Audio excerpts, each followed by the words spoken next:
Welcome to SpeakEasy Conversations 58, the ends of March. We have a full panel of, not guests, hosts. That's What's right. up? Doug, how you doing? Bryana? I'm well. Bryana, how are you? I'm great. Hannah, her doggo appreciate. We'll get to that in a second, right? Yeah, we'll get to that. Well, what we'll get to right now is my pills that I got from Daniel Fisher, an 11-year anniversary happy pills. Look at that can art, though. Threes makes good can art, so yeah. But look, it's so, you like it because what? It's so simple, right? It's simple, but like really eye-catching at the same time. Would you grab this one off the shelf? Absolutely, because of the can art for sure. And also it's threes, and I like threes. So. Bryana, would you grab this one off the shelf? Because I know you are a can art person, aren't you? I am. I would. I know y'all tired of me talking about this aliens. It reminds me of, That's a non-Greg look at it.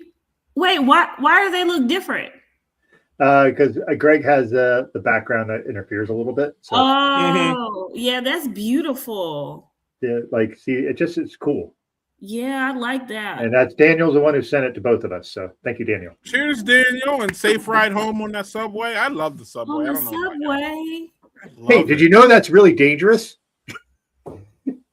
Sorry. Well, living in this country is dangerous. Living in America. Bryana, I hope what you have is not dangerous. Yeah, what do you got to drink? I just have a cider. Ooh, look at that. Always okay. I have a Blake's Hard Cider. It's triple jam. So triple jam. Strawberry, blackberry, and raspberry in it. It's 6.5%. It's really good. Blake's makes very good cider. I have to send you guys some cider. I keep saying I have to send you guys some cider. I stopped at a cidery last week. It was interesting. Wait, do you not like cider? It's all right. It's all right. It's all right. A lot of the ciders we tried were like winey. Ooh. Triple jam is tasty. Okay. Yeah. Of course Daniel's had that because it's Daniel. Daniel always has all the good stuff. He said this beer. He said this beer. Yeah, he drinks the sparkling wine, the champagne, the cider. He's all over the place. Daniel, no, he's on it. He's on it. Well, yeah, but all over the place as far as like his, taste and all that. Yeah. And then it seems like he literally knows everything about everything. It's like, all right, guy, all right. I have something I have to address immediately, y'all. So.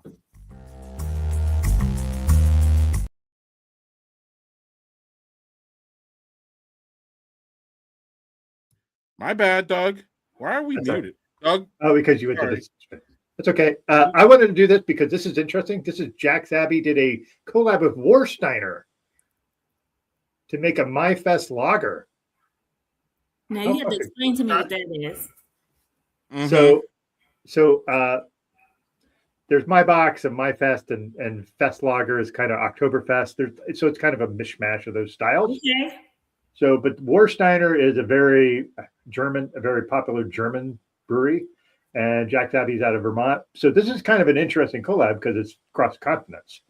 So it's a MyFest lager. This is 5.9%. So Yeah, we're gonna give it a try and see how it. I realized sometimes we kind of get ahead of ourselves, Greg, and I didn't mean to jump in there with that, but I would have just done it after. Yeah, but I didn't even ask you, so it was fully my fault. Shit happens. Like, it's not like it's literally not like we've done this hundreds of times. Like no, hundreds. That's a nice hefty pour, but look at that color. That's lovely. Yeah, that's nice. Dirty glass gang, of course. Yeah. With little bubbles. It wouldn't be us without a dirty glass. Yeah. Also, RIP to the North Brewery, which is one of my favorite breweries. So, but they're no longer around. So, did you guys see that Proximity Brewing is closing in Durham? Mm-hmm. No, I didn't hear that. Oh, mm-hmm. I really like their. Was it good? It's just a delicious lager. Really good lager. I sounded like Santa Claus, and I just need to grow up here a little bit longer. Exactly. That is excellent. That is an excellent fucking beer. I don't think I've ever seen you so happy, Doug. Yeah, I don't even know how to describe it. It's like it's a super solid lager, but it's like it got a darker, like a little bit more caramely flavor to it. So just superb lager. So I do have a series of beers I need to send your way, Greg, and I think I'll include one of these if you can't get it, because this you would really like this. You keep saying that about every beer you've been drinking in the past like month. Yeah, and I have a boatload of beers to send you. That's the problem. Doug, a problem is St. John's being down 3 to Duke with only a couple seconds left. Yeah, I saw that, and St. John's was up 9 earlier. So, all right. So I have a piece of business I got to get through. I'm sorry. Duke's probably going to win, but yeah. Yikes! And the men's side, they might also win tonight in the women's side, but yeah. It's Carolina Nation over here, guys. Every day. Every day. All right. Every day. Guess I can. I know both sides are out, but it's okay. And I'll find something later to fight with you with. I'm not gonna. Oh, don't even worry. I'm ready. I'm locked and loaded. You stay ready. Basically, so I don't have to get ready. That's it.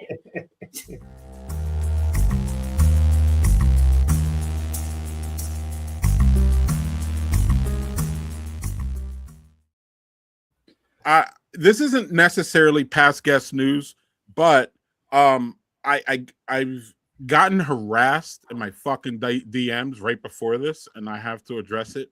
So, this is Kyrie, and she was here. What, 2 months ago? Yeah, like a month and a half, 2 months ago, somewhere around there. Yeah, she's one of the best peoples at McFleshman's Brewing Company in Appleton, Wisconsin, which has many best peoples. Believe me, they're excellent.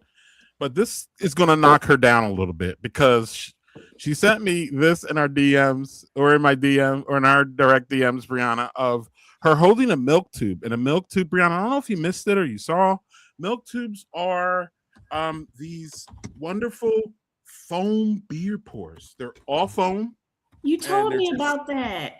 Yeah, they're sweet and wonderful, and they're literally my favorite thing. That when I go to McFleshman's or Vault, who has them, I just drink. I don't even drink regular beer than that. I just drink these things. They're like $3 a tube or something, like $2 a tube, and you just kick them back and kick them back and kick them back, and they're just so sweet and amazing. And it's just not nice of her to say, send this to me and say, I just wanted to make you jealous. You look very upset.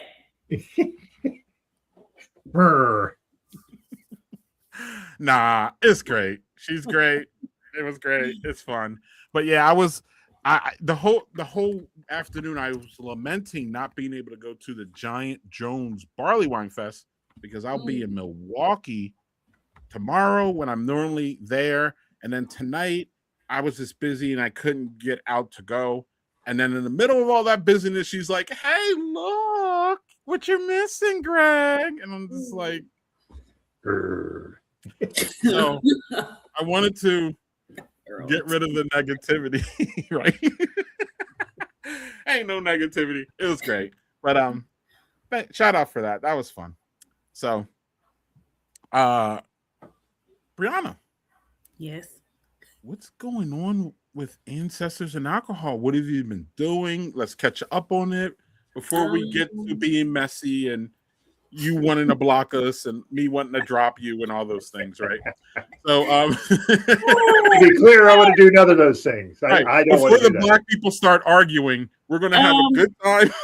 Greg, you have 3 weeks till I see you, so you might want to tread lightly, okay? Listen, if I get it out now, you'll forget about it in 3 weeks, and then we'll be good, right? Oh, okay. Scared to face me in person. Listen, I grew up with black women. I know y'all don't mess, and I don't play, so I'm good. Greg's also about 6 foot tall, so he might be okay.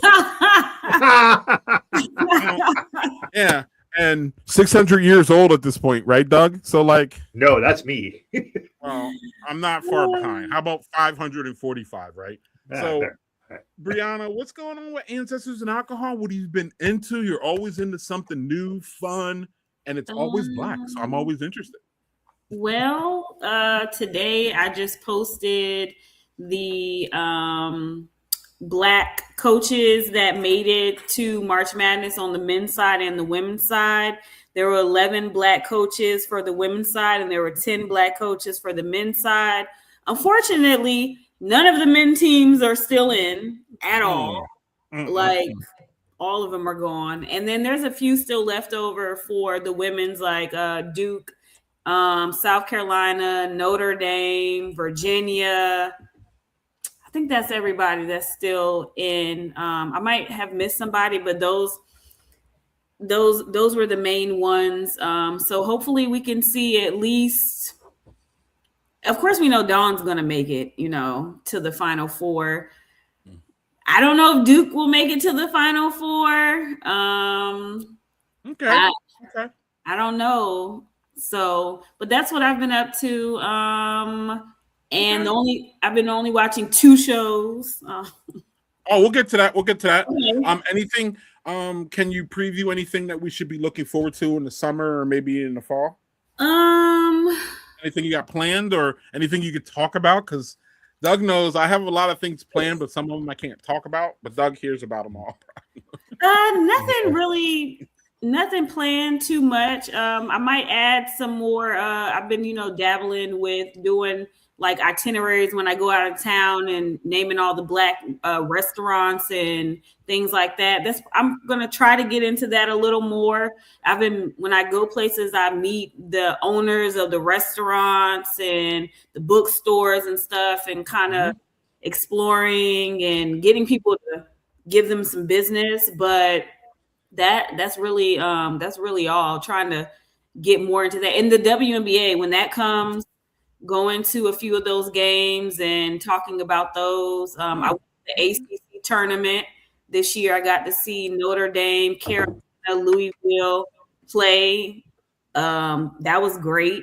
So, and there's a new basketball league, Upshot, coming out. I'm going to a few of those games. They have them in Jacksonville, Savannah, North Carolina, but Greenville and Charlotte. So I have no idea who the players are. They had open tryouts for just anybody to come play. It's kind of like, I guess, what is it, the G League or the D League for the NBA? But the G League is for the NBA. I wonder, are they creating this as a like a G League for the WNBA? I think so. That they have all the coaches together, which they're all like old WNBA players and things like that. Their first game's in May. Tickets are fairly cheap. Like their season tickets are $40. So yeah. How many games is that? I don't know. I know they play from like May, June, July. So at least like 3 months of games. I know. And how far is that away from you? Like how far do you have to go to get there? Jacksonville's 3 hours away. Savannah's about 3.5. So it's not bad. I drive to Atlanta all the time to go see the Dream games. So and how far is that? Atlanta's about 2.5 hours away from me. Okay. Yeah. Yeah, Mom, right. That is cheap for the whole season. Yeah, and entertainment. I mean, for entertainment, you know what I mean? That's a great But we don't price. know who the players are though. That's the only thing. Like, Okay, but you like basketball, so you're going to enjoy it because it's basketball. I will watch games of teams I know are not even making the tournament because I just want to see basketball and I want to see how teams play. Like my March Madness is great. I actually almost enjoy as much the week before that where you see the small conferences play. yeah. And then you get a sense of, that team, I like that. That team might do some stuff in a tournament. And that's kind of like where you find gems and stuff like that. So I feel like that league you're talking about would be super fun because you might see players that are like fighting to get into WNBA cool. I saw that person play there and there was like fucking 1,000 people there. Like, it's almost like, hey, I saw Coldplay before they were famous. Like one of those kind of dumb things. But like, I think that'd be odd. For that price, you can't beat that price. No, you can't. And the tickets to like sit on the floor are $60. Right. I would see that. Let's go. Well, while we have the in here, we might as well just get into it, y'all.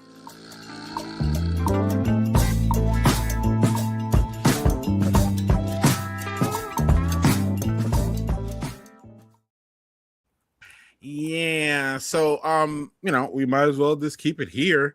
The 2026 Final Four in Phoenix. Not get to the Final Four, but we'll get there, right, Bryana? We'll know the Final Four after this weekend? No, because this weekend's the Sweet 16, and then we still have the Elite 8. I think the Final Four is like the first weekend of April, maybe. I think so. But this is a segue for y'all to talk about, all the exciting things y'all were talking about this week in our thread. And so, Bryana, what's your initial takes of this tournament? We heard a little bit. You were talking about the black coaches, but what is your overall? And if you want to mix that in, because obviously that's important to you, and it's important to the face of the league actually. And then later, y'all, after this, we'll get into other things, but yeah, what is your initial takes of the tournament this year and how you're feeling and who you're rooting for and all those things? So I don't watch the boys. I tried to get back into them, but I think there's just so many games for the girls that I've been watching. So I haven't watched any of the boys. Of course, I watched my Carolina play Duke because that's just a huge thing when you're from North Carolina. It's a huge rivalry. Of course, we lost, but that's cool. It is what it is. But for the girls, of course, you have your main contenders. You have UConn, unfortunately. I'm not a fan of Gino. You guys already know that. Like, nah. Why not? Wait. Hold on. No, but really, Doug and I know, but maybe someone who's watching this doesn't. So please tell us, please. Well, for my personal reasons why I don't like Gino is a few years ago, he made some comments about the South Carolina girls, and I thought it was very tasteless. And it's you're playing a sport, you're playing basketball. I feel like his team's not majority black, but I feel like the South Carolina team is majority black. I feel like it kind of has something to do with that as well. He talked about the roughness of them playing, and it just wasn't tasteful. Like he could have. I've never seen him talk about other teams like that before. So I don't know if he did it because he was upset because they were losing. Maybe because Dawn is the head coach. She's a black woman. But also, I've never really liked Gino ever. I've always gone against UConn. I feel like there's other teams that are great. Not saying that the team isn't great, but I could take or leave it. And then of course at Summit, can you ever like both of them? You can't. So okay. Yeah, it's almost like Nirvana and Pearl Jam, like kind of choose a side. Wait. You had to choose a side between Nirvana and Pearl Jam. I missed that. I'm glad because I would have been angry. I didn't want Most people had to. That's some people were like, the boundaries that we draw sometimes are just weird. But anyway, Bryana, back to any other further thoughts, or you and Doug can go at it because I haven't seen any of it, but I do see the banter with y'all. Of course, I'm rooting for South Carolina. My final four, I put South Carolina, UConn. I put Texas in there because I think Texas has a great team. You have Harmon, and there's two up Booker, and there's one other girl. The three of them playing together, like they are unstoppable. It's like they already know the plays that they're going to do. Like the way they pass the ball, the way they are there for each other. It reminds me of, like I told Doug earlier, you got Sarah Strong, KK Arnold, and Ozzy. Yes, the three of them together. That's a triple threat right there. But Texas has a triple threat as well, and I feel like they've been able to hold their own. And then for the fourth place, like I have Duke, but then you can't forget about LSU. You can't forget about Notre Dame. UCLA. Yep, UCLA. And then I want to see a Cinderella story for Virginia. Like they're the only 2 seed team, like double-digit team still standing. I want to see them go somewhere. Like we need a good Cinderella story. So yeah, I that would be fun. The thing is with women's, I'm generally more of a chalk person because the chalk teams, like it's weird. Like the chalk teams tend to have like the best players, which is where I gravitate towards because I'm not as in deep into the women's game as you are. So I miss, like I was very late to Vanderbilt. Mm-hmm. Like I was very late. And when I saw that Michaela Blake's. Yeah. And she's amazing. And I came late to her and I was like, oh, that girl's fucking awesome. And Vandy played, who did they play? It was a great game. And I can't remember who they were playing. And they ended up losing, but I was just really. Wait, the game that was on today? Was it today? Yeah, the game we watched earlier, Notre Dame. Notre Dame, that's it. And Hannah Hidalgo, baby, Yeah. almost a quadruple double, which fucking never happens. Never happens. She was three. I think she was three assists short of a quadruple double. I think she had 10 steals. 10 steals. Steals is that's like the hardest to get doubles of. Like that's the hardest. She just doesn't care though. Like that's the thing. Like she really doesn't care. She just goes for it. And if she misses, she's like, whatever. If she knocks out of bounds, that's that country coming out. Out of bounds, she just doesn't care at all. She is like, no. But the thing is, she hasn't always played like that before. Like when Olivia Miles played with her last year, Hannah didn't play that well. Hannah's playing well this year. I think she kind of is the star this year, and she's really kind of taken over the team. Of course, they have other players, but she's really like digging into playing, and maybe she's going for the gold. Yeah, I wonder if it's a little bit of the fact that she's kind of what's she like 5'6"? Yeah, she's 5'6". Yep, she's small. She's super fast and she's tenacious. But like, I just to get a quadruple double or close to it that's insane. That's just an insane stat line. No matter what level you're playing at, unless you're like, hey, I'm far like I'm like a D1 player and I'm playing in a podunk league. Like, yeah, then you're going to get a quadruple double because you're playing with guys who aren't good. This is not that. She's playing at D1 level. This is the cream of the crop in college, and she damn near had. So basically, a quadruple double for those who aren't basketball heads means you get double digits in 4 different categories. So she had, I think it was points, rebounds. Now rebounds, as a 5'6" person, is not easy, and she had 7 assists and 10 steals, or double-digit steals. So if she had 3 more assists, she would have had quadruple double, which For the record, I think there have been like 4 quadruple doubles in NBA history. Wow. History. That's how rare that is. And she did it at the D1 level, and that's not easy either. So that's why I was like, I just love her. I love her fight. I love how hard she goes.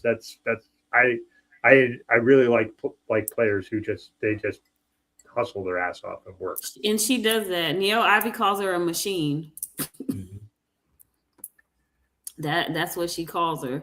Now, who are you going for, Doug? Who did you pick for your Final Four? Well, I'm always going to pick Dawn Staley because I fucking love her as a coach, and she does all the right things. And I like them. I like UCLA. Notre Dame, I was hoping, but I don't know, maybe they just don't. You don't think so? I want to root for them. Hannah's just such a badass. I love her. I think LSU is probably the other one, but I don't know if they play each other. Like UCLA right now is up 19 on Minnesota. Yeah, I didn't even know Minnesota had made it that far. I don't think I've seen Minnesota play all season at all. Yeah, well, they had that one player who I think I showed you the picture of her and Paige Buchers played on the same high school team together. Yeah, okay. And that's insane because she's like a really good D1 player. Then she played with Paige, who's playing in WNBA. That's her backcourt. That's insane. So UCLA is probably make it. I mean, they have Lauren Betts, who's like just this awesome big center. You and I had talked earlier about. I was a little sad that ISU went out because I like Audie Crooks a lot, but she just has no help. She has no help. They played her basically the whole 40 minutes of the game. I'm like, she can't carry the team, guys. She cannot carry the team. I mean, she carried them to a pretty good record. It wasn't like she had any help. And the funny thing, and what's interesting, so that on the men's side, Bama was up at half. And they scored 49 points and a half against Michigan, which is difficult because Michigan is an excellent defensive team. Same thing with Duke. As much as you might not like them as a men's team, their defense is fucking awesome. And they played St. John's. St. John's managed to hang 75 on them, which is unusual. I think their per game average on defense is like 58 points. Like they are just tough on defense. They're sorry, I'm shifting gears over to Duke for a second just because my brain went there. But like Duke men's team, they're not like your arrogant, typical, like, you know how Duke always has guys like Christian Laettner and fucking Danny Hurley. Danny Hurley. There's and it's always white dudes. There's Grayson Allen, like all these white dudes that play for Duke that people hate. Who's the rookie guy? JD Redick. NBA rookie. The NBA rookie. Oh, Cooper Flagg's not like that though. Everybody loves Cooper Flagg because he's a good guy though, right? Yeah, he is, but he's not in that. There's certain antagonists. The Duke team has none of those guys this year. The guys, they just all kind of play together. Kyrie was never, I don't know, a different thing. But like, what's funny is their best guy is Carlos Boozer's kid, Cam Boozer, and his twin brother plays. His twin brother's like 6 inches shorter than he is, which is hilarious. But playing. Yeah, but Cam Boozer is like this really unselfish guy who's like an old school. I'm going to go to the hoop and I'm going to post up and do that stuff. And he's like 6'10". He's not super tall for like post, but he dribbles. He can handle the ball. He does all things. He's just like a utility guy. So he's going to get drafted probably in the top 5. He's never going to be like, oh my God, Cam Boozer. He will be a guy that's great every night, but just silently so. But so anyway, to your point with the Final Four, I would love to see Notre Dame there just because I want to see Hannah get her due. But I think I really like, if I'm going to pick a team, it's going to be South Carolina just because I love their coach. Who do you got for the guys? For the guys, Arizona, I think, is head and shoulders the best team in men's basketball. That's the best team I saw watch. That's the best team I watched all year. Duke is the second best team I've watched all year, just from a cohesive team standpoint. Iowa State was really fun to watch. They beat the fuck out of Kentucky, which is my team. and they didn't even have their best player. He was injured. Kentucky lost by 20 points. Now, to be fair, Kentucky was a mess this year. They were like a roller coaster. They were great one game and terrible, and they had tons of injuries. But Iowa State's a really interesting team. As much as a guy I really liked was Acuff from Arkansas, but Arkansas lost. Arkansas didn't have any more. They didn't have a lot of guys. I was actually really surprised Houston lost to Illinois. Houston is a super defensive-minded team, but they play really tough. But they also lost their center for the year because he tore his Achilles. Like, there's some teams I'm really. I think Michigan actually weirdly, although they have one guy, I can never pronounce his fucking name, and it's like Yavo Lammenberg. Like, I'm not kidding, I'm mispronouncing that, but they are really good defensively, and they share the ball really well. I was very glad to see Florida lose because I really can't stand their coach either. So they were the defending champs, and they're also in the SEC, which is the same league Kentucky's in. I do have a question for you from a men's basketball perspective because I want to get Bryana's opinion on this. The coach I cannot stand the most doesn't coach right now. It's Bruce Pearl, who coached Auburn for fucking every place Bruce Pearl went. He'd leave, and the next year that team was in fucking shambles because they had all kinds of NCAA sanctions on them. Huh. That shit follows him every fucking where he goes. He's a giant asshole as a human being. And then they decided we're going to give him a March Madness platform to talk in studio. And he's horrible. Just fucking horrible. Just horrible. And I didn't know if you had any Bruce Pearl opinions. I don't even know who that is. Oh, all right, let me find a picture of him because when you see a picture of him, you'll go, oh, that guy's an asshole. Let me find him. Hold on. When did he stop coaching for Auburn? Last year when they started getting in trouble. And worse, he put his son as the next basketball coach. They didn't even make the tournament this year. Wow. I feel like I watched the Auburn game last year because they played in HBCU last year, like very early on in the tournament, and I was more upset with the refs because I feel like they weren't making any calls, but I would like to see who this guy is. I need to find the right picture. So he's UCLA won. They got Kiki Rice. Yeah. I don't know what she's doing, but all right. All right, I'm going to share the picture of him. Are you ready? Because it's just.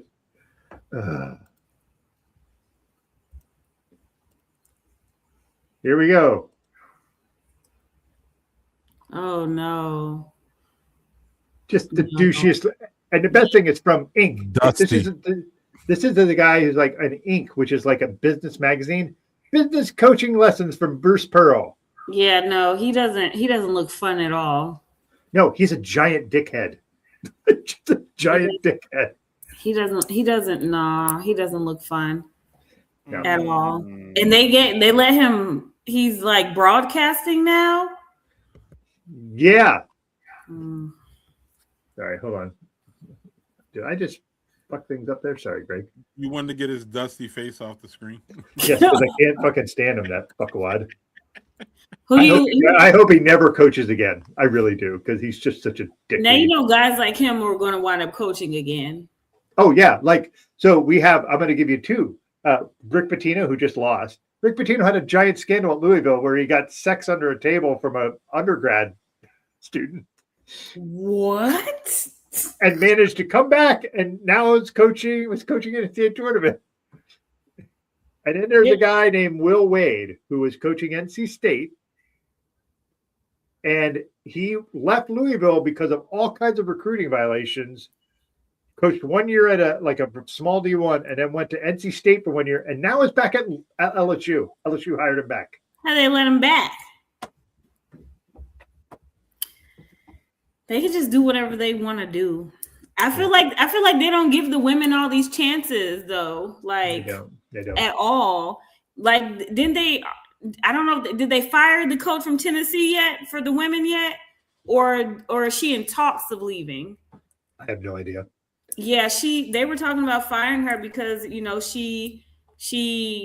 they lost and they said that she cannot keep up with Pat Summitt's record and stuff like that, and it was a whole thing.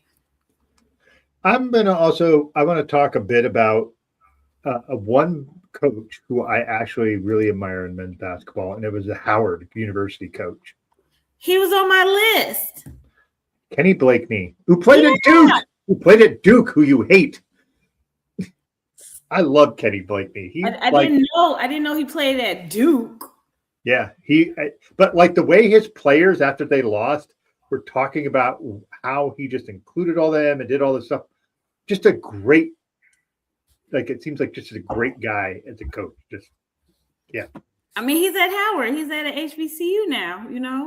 Yeah, good for him. And just taking them and just being like, I'm gonna teach these kids to be men, like, and just be like, fucking good on him. Good. I feel like they put up a fight. The Howard team though, like the Howard basketball, their program is good. Their men and women make it almost every single year. Like I don't know what they're doing on both sides, but they have a really good basketball program. They do.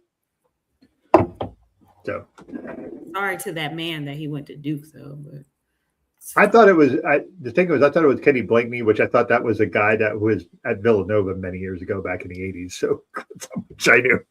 Then I realized he was from Duke. So. I have a second beer. Greg, do you have a second one? Did you pour another one? No. Okay. Second beer is called Black Dome. Black Dome. It is an imperial stout with raspberries, which Greg knows I am not generally a fan of fruit in stouts. But this is from Westkill Brewing, which yeah, I know Greg. Westkill does great beer, so I'm really curious about this. Yeah, y'all fruited stouts. Why are we doing this in this day and age? I don't think I've ever had a fruity stout ever. Don't. It's fine. You'll be fine. Like you don't necessarily have to. This brewery Joel and I went to a couple weeks ago, and of course GHG you would do that, but yes. But this brewery has it's in the middle of nowhere up in the Catskills Mountains. It's a gorgeous brewery. It's in the middle of nowhere, and we walk up through, and this big Maine Coon comes out and stops in front of us and is like, "Pet me, human," and then we're petting him, and that is their cat named Teddy. That is their brewery cat. He's on there. He's on merch. I have a glass over there that's a Teddy glass from there, and that's just their fucking cat. But he's just this cool little Maine Coon who's just this big fluffy thing that hangs out at the brewery. Yeah, he hangs out there. So there's the thing. That's how it looks. Wow. Cool. I just don't know about a stout. I am very dubious, even though this brewery makes fucking awesome beers. So we're gonna. But I mean, think about it. People eat like chocolate covered raspberries. So. Okay. I'm gonna say not my favorite because it's fruited stouts, and that's not my jam normally. So, but the raspberry isn't super present on the nose, and then you drink the stout and you get all that roasty, and then the raspberry all comes in at the end. So I would rather just a roasty, and this is a hint of raspberry. That's a little too aggressive on the raspberry, but now, what's the ABV on that? 8.8. Oh, you about to be on the floor. Yeah. Oh, ye of little faith, Bryana. I have another beer that's higher than that that's coming after this. Yeah, you better be on the floor. You better be go. No, not because I have a nice chair. Let's go ahead and put you on the corner and get you set up in the corner on the floor. Bryana, I've had nights where I've had 3 stouts in a row where there was not one below like 12%. So no. No. Now I haven't done that in a while because I'm now officially old and I'm not sure I would wake up the next day. So money.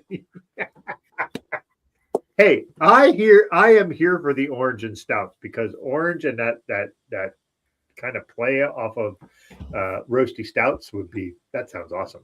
People eat chocolate covered oranges also. I don't know what people's obsession is with like fruit and chocolate. Have you ever had there's a thing called Harry's? My wife gets them for our kids every Christmas, and they're Harry's chocolate balls, but they're orange. So like you break them and it's orange and chocolate mixed together. Delicious. Fucking delicious. I'm here to remind y'all, because quote people do it doesn't mean it's right. Just saying. Okay, doer of things. All right. Look, you're a doer of things too. You're just not proud of it to put in your thing, Doug. I am not. You are much more proud, as you fucking should be. So let me be very. I'm not proud of. I'm not as proud of it as I should be. Let's put it that way. That's better. Everybody does things though. Doug, do you like fruit flavors in your coffee? No. Oh. I am very plain about my coffee. A couple of sugars and some milk. And that is my coffee. Okay, I just wondered. They have it has to be decaf. And it has to be decaf for me. I have to drink decaf too. If not, I'm like, got the shakes. Yeah. Mine is buying that. I'm like, do. And for someone who has heart stuff, that's not a great not feeling that your heart being like, whoa. Who needs cocaine when you got coffee? Not me.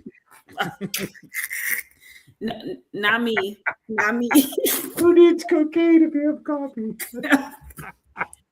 I'm pretty sure some people beg to differ, but coffee's fine with me. Hey, let them beg all they want. Yeah, good for them. So, Doug, I opened up real quick, and we'll get to something else. Whoa, and I'm gonna spill all over the place. It's Working Drafts. Oh, Working Draft, baby. My name is Simcoe, and this is a Simcoe slap in the face, Doug. Oh, it's an IPA or is it pale? Yeah, it's a single hop Indian Pale Ale, and it is amazing, Doug. It's crisp, clean, everything you know about Working Draft. Doug, you'll find out this summer, hopefully, about Working Draft. But Working Draft, for those who don't know, is a small Wisconsin brewery. It's probably one of our best in Madison, in my opinion. Really close to that one around the corner called Giant Jones. And they make, unlike Giant Jones, who does high ABV, knock you on your socks beer, these guys go the other way and they make lagers and like lower ABV and sessionable beers, but they can make big beers. I'm not trying to act like they don't, but when you go into their brewery, you'll find mostly IPAs, mostly lagers. I mean, again, Clint does everything well. He's learned from the best around here, and he's become one of the best. So cheers to Working Draft and this wonder. I'm gonna finish this one, Doug. This is good. Oh, I'm glad. So I saw that our guy Amani likes the orange and chocolate combo too. You know, Amani. But listen though, y'all are equivocating chocolate and fruit, and I'm equivocating stout with fruit, which is a little bit different kind of thing. Because stouts don't always have that chocolate, you know what I'm saying, that forward. Sometimes it's roast, sometimes it's, y'all know what I'm talking about, right? So, sure. I mean, you can mix chocolate with anything and it's just going to go down good. So, like, let's not, well, maybe not anything, but how about chocolate and oysters? How about the flavor thing is wider with chocolate, meaning more things are acceptable in chocolate than they would be in a stout. At least for me, if that makes sense. So if you want to, mess around with the chocolate, go ahead, because again, chocolate is so palatable for a lot of people, and it's just, the higher end chocolate too, Bryana, is just great. Or the I love the craft, for lack of a better word, the craft chocolate, meaning the small mom and pop places. We all have them. You know, the Don't you little have any? chocolatiers, yeah. Yeah, like little chocolatiers, or like, like literally a mom and pop shop. They have one place. They're in one city. You know what I mean? You go there and they have all these wonderful chocolates. That's what I call, quote, craft chocolate. As opposed to Hershey's and all the stuff, the commercial stuff, which Hershey's is not good, right, Doug? We can agree on that, right? Did you guys see that? I think it's like 2 places in Africa that produce the largest amount of cocoa, that they are about to stop producing it because the other countries don't want to pay the cocoa workers. So I bake and I put like Reese's in some of my brownies, and I haven't been able to find like the white chocolate Reese's. And I was like, this is really weird. But they're starting to recall the stuff until the countries pay the cocoa workers. So they were saying the cocoa might start to be sourced like from the United States. So they were saying like when your candy tastes like trash, it's because they're not outsourcing the cocoa that they usually source from the 2 big African countries that do it, or something like that. JG, I can send you some. I bake. I have a whole business, a brownie business. I got you. I have a question. Yes. I am not a fan of white chocolate. Why the white chocolate Reese's over regular Reese's? So I have a brownie called Death by Reese's, and it has the white. It has the white Reese's, the regular Reese's, and then it has like the little Reese's morsels. It's all in one brownie. I just layer them. So I need the white Reese's to go in there. Yeah, I make like over the top brownies. So why are we not learning about this business now? Like, I would order brownies from you every week. I don't know. I love brownies. I've had the business for 6 years. Greg, did you know about this? Because I didn't. No. I would absolutely order brownies. Holy shit. Well, this sounds like a way for her to get out to bring us some in a couple weeks, Doug, is what it really I think that would be an excellent idea. I can definitely bring you guys some brownies. I'm always bringing brownies whenever I travel somewhere. But you guys are going to be so stuck. You bring brownies like, I'm traveling. Here comes some brownies. No, because people always want them. Like, if I go somewhere, they're like, oh, are you kidding? I'm always going to want brownies. Yeah. I have tons of, I have so many flavors. It's what I do. I'm the brownie lady. All right. Well, white chocolate accents to peanut butter a bit more. Good, but we're gonna move along because I don't think y'all want to hear my analogy of white chocolate and white people. So we'll just anyway, we'll just leave. We'll just leave. Hey, I thought you were gonna go in on Jason Williams. You use your imagination. We'll just move along because it'll probably be better for everything if I don't say that shit. So and it'll also be better if I don't talk about this shit. But I'm waiting for y'all to talk about it, which is I know Bryana's excited about the WNBA, or maybe she's not. Bryana, are you excited about the new deal? It came through. They're gonna play. Did the women get the money that they deserved? Did the NBA pay up like they should? Did the stupid commissioner, did she do the right thing? What's going on, Bryana? Tell us. Was it all good?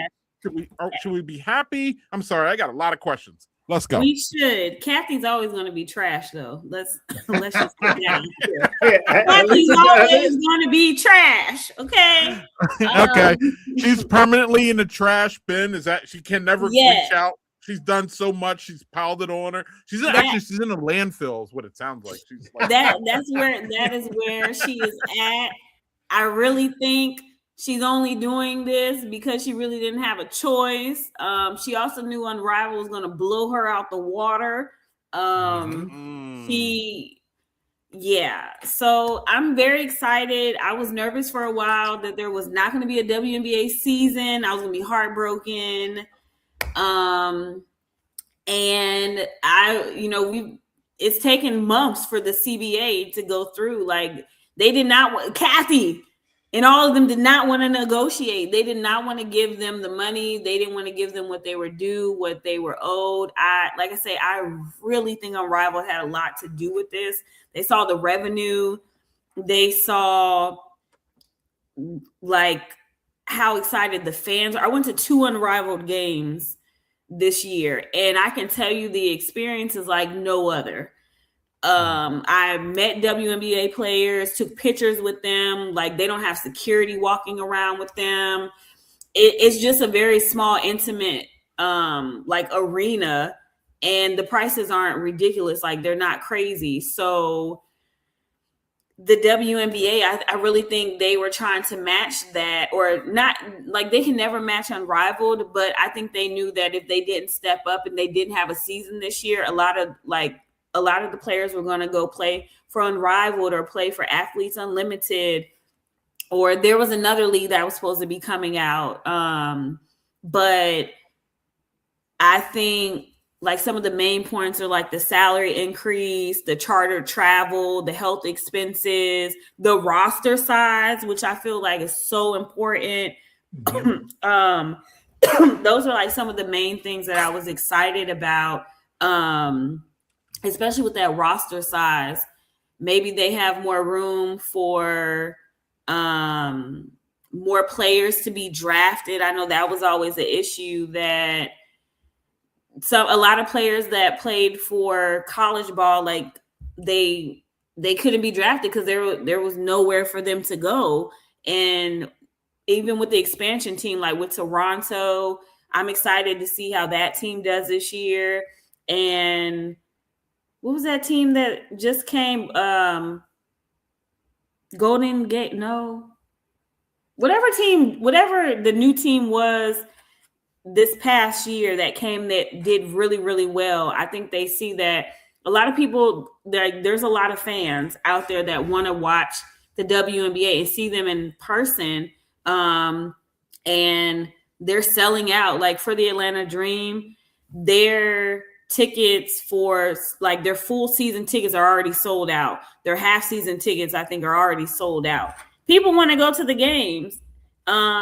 Nothing against the NBA, but I think the WNBA is just playing better at this point. The NBA, like when I go to the NBA games, like it's cool, but it's not the old NBA that we used to watch. Like I don't know. So I'm very excited. How do you feel, Doug? So I think there's some really interesting things with this too. Is I like the roster size guarantee, like you said. I think that's good. I think the salary increases actually are commensurate with what it should be. Like they were getting underpaid for far too long. There's also a few other things like the things for like family stuff, like family first commitments. Yeah. That was big. Prioritizing health and wellness, like really kind of making sure everybody has like mental health stuff. And like that's not something the NBA has. They don't collectively bargain that as much. That not what they have here, not for the WNBA. They should. They do not. So that's something that I wish they had a little bit more of. Charter travel, having the ability to be able things that are like, here, you don't have to fly like, commercial, which is not something they should do. Which is crazy that I'm seeing a WNBA player just walking to the airport and we're on the same flight. Like, yeah. Like the one time I was traveling, I think we were coming back from California. No, we were going to Colorado or coming. I can't. And former NBA coach George Karl, who coached the Denver Nuggets for forever, was on the flight with me. And I'm thinking, oh, man, that's cool. And I couldn't talk to him because I was just like, I didn't want to be one of those people. Blah, blah, blah, blah. So my wife and I are sitting in coach. We're like back. And he sits in the same row opposite of us, but by the window. He's way away. Like, what? I'm like, what the fuck is he doing? Like, so this is a side story, but like the idea of like, so I went and I was like, everybody's getting out. So he's like 6'6" and he's sitting in coach. Oh no. And he's an old man, and his knees were bad when he played. So because he played in the NBA for a while, so the people get out his row and said, "All right, coach," and he goes out and he walks out, and he goes into the bathroom, and he never washes his hands after he pees. And I was like, that fucking sucks, because now I'm gonna always think of that for that guy. It's nasty. So sorry, that was a side note, but I grew up on the NBA and on college basketball, so my brain is always going to be geared towards that. So there's the NBA stuff. I'm very deep into the NBA things. I listen to like multiple podcasts about different things. I am like, I don't get to watch as much WNBA as I would like. Largely because it's hard to find where I am on TV. It really is. And, there's certain players I like. I talked a little bit earlier with you in the side chat about Candace Parker. Mm-hmm. I really think they put her in studio with besides like guys to talk about like the NBA. They should be doing more of that kind of thing. Like, get knowledgeable people. It doesn't matter what your fucking gender. Who gives a shit? If you know basketball, you know fucking basketball. Exactly. Like, I don't care. And Candace does an awesome job in studio just analyzing stuff. I loved her as a player. So, like, that was one of my favorite WNBA players. I'm thankful that the WNBA has something that works for a lot of people. Not just like the thing is, like, when you're negotiating a contract and you have a union, you're not negotiating for the people like the high producers. That's not who you're negotiating for the people that are the everyday grunts. Like when you're getting things and you're trying to get a minimum salary, that's a really important fucking like leg in your platform, is you want to make sure everybody's getting at least a decent salary if they make the cut. And it's good that they're doing that. They're getting good health insurance, like all kinds of things. And yes, the commissioner, the thing is, people don't understand, the commissioner is not really concerned about the players. They're the advocates for the owners. That's what their job is. They get elected by the owner to be the commissioner. They don't, it's not like, oh, I'm going to be the commissioner. No, they are elected by the owner to be the commissioner. So they are there to take care of the owners. They're not there to take care of the players. Which lets you know that the owners don't care. Now, I feel like the problem is the WNBA became so popular, mm-hmm. and they realized, oh, these people are getting paid shit, to the point that I'm going to tell you, I think Brittany Griner's incarceration in Russia really woke a lot of people up. So, like, definitely. That woman had to go to Russia to play. She's one of the best players in the league. Why is she going to Russia to play to make money? Like, she should be good. Yep. Like, that's a thing. So now I feel like something like that, as silly as it may seem to others, I think that was like a really big linchpin to let. No, it was. So, like, that woman shouldn't be going over there to play back. And almost all the WNBA players played overseas somewhere to make extra money because they weren't making enough money. I'm happy for this deal. Like, when I saw it, I was like, oh, this seems like a good deal. That's why I asked you. I was like, what do you think of this? This looks like a pretty good deal. But yeah. I'm hoping. I think it's going to be a great season with the new deal. Like I said, I'm interested in this new league Upshot. I'm interested to see what Unrivaled is going to be like next year now with the new CBA. And I also want to know how much those season ticket prices going to be now with the new CBA. I wonder, are they going to upcharge the fans and things like that, So it's going to be, I think it's going to be very interesting, but I can't wait. I got some questions for y'all. Yeah, go. How long is this deal? I don't know. Do you know, Doug? No, I'm trying to. So I'm looking at it online, but there's no. I'm looking at. Oh, so it's a 7-year deal with the potential to opt out by the players in the 2031 season. So it's a 7-year deal. Okay, that's pretty good. That's not bad. I think by comparison, like the NBA is usually more in the range of 4 to 5 years. Mm-hmm. Because there's also the problem is with the NBA is because they have a lot of like cable TV deals that come every 3 years. I think it is. So their contracts are a little more fluid because the revenue changes. Whereas I feel like a 7-year deal for them is a good security because they're still, like, for a long time they were very kind of fledgling, and the NBA kind of propped them up a bit. And the NBA kind of always kind of shit on them about it, which sucked. But like, I think a 7-year deal with an opt out in 2031 is a pretty good time frame for them. Yeah. You got more questions, Greg? Yeah. I'm sorry, I was on mic. So were the players happy too? Like, I mean, I know they were happy because they signed the deal, but were like individual players, like for example, Angel Reese, I think was happy, but she was one of the most outspoken ones, saying, "Well, I'm not going to play if." You know what I mean? We got to get our money. You know, my girls need to be paid. She was definitely one of the, I'm not foreshadowing, but, vocal ones. Has she said anything about this? Because I'm an Angel Reese fan, but I haven't been paying that much attention. Has she said anything about this, Bryana? Is she happy? I don't know if she's come out and said anything about it since they've done the deal. I know that a lot of players are happy. A lot of players have really been giving kudos to, like, Bryana Stewart. I can never pronounce I can never pronounce her name. You know who I'm talking about, Doug. I never want to butcher her name, but and Doug doesn't want to either. I can tell. It's Ngeka Ogomuke. Yeah. She's so she's the one that kind of was like this WNBA president. So yeah. Oh, okay. And of course you have Nafisa and stuff like that. But those were the ones that were really like outspoken. And you have like T Cloud, and you have a few others. Like I said, I haven't really heard from Angel Reese. Angel Reese also be doing her own thing. She's like a Victoria's Secret model. She has a podcast.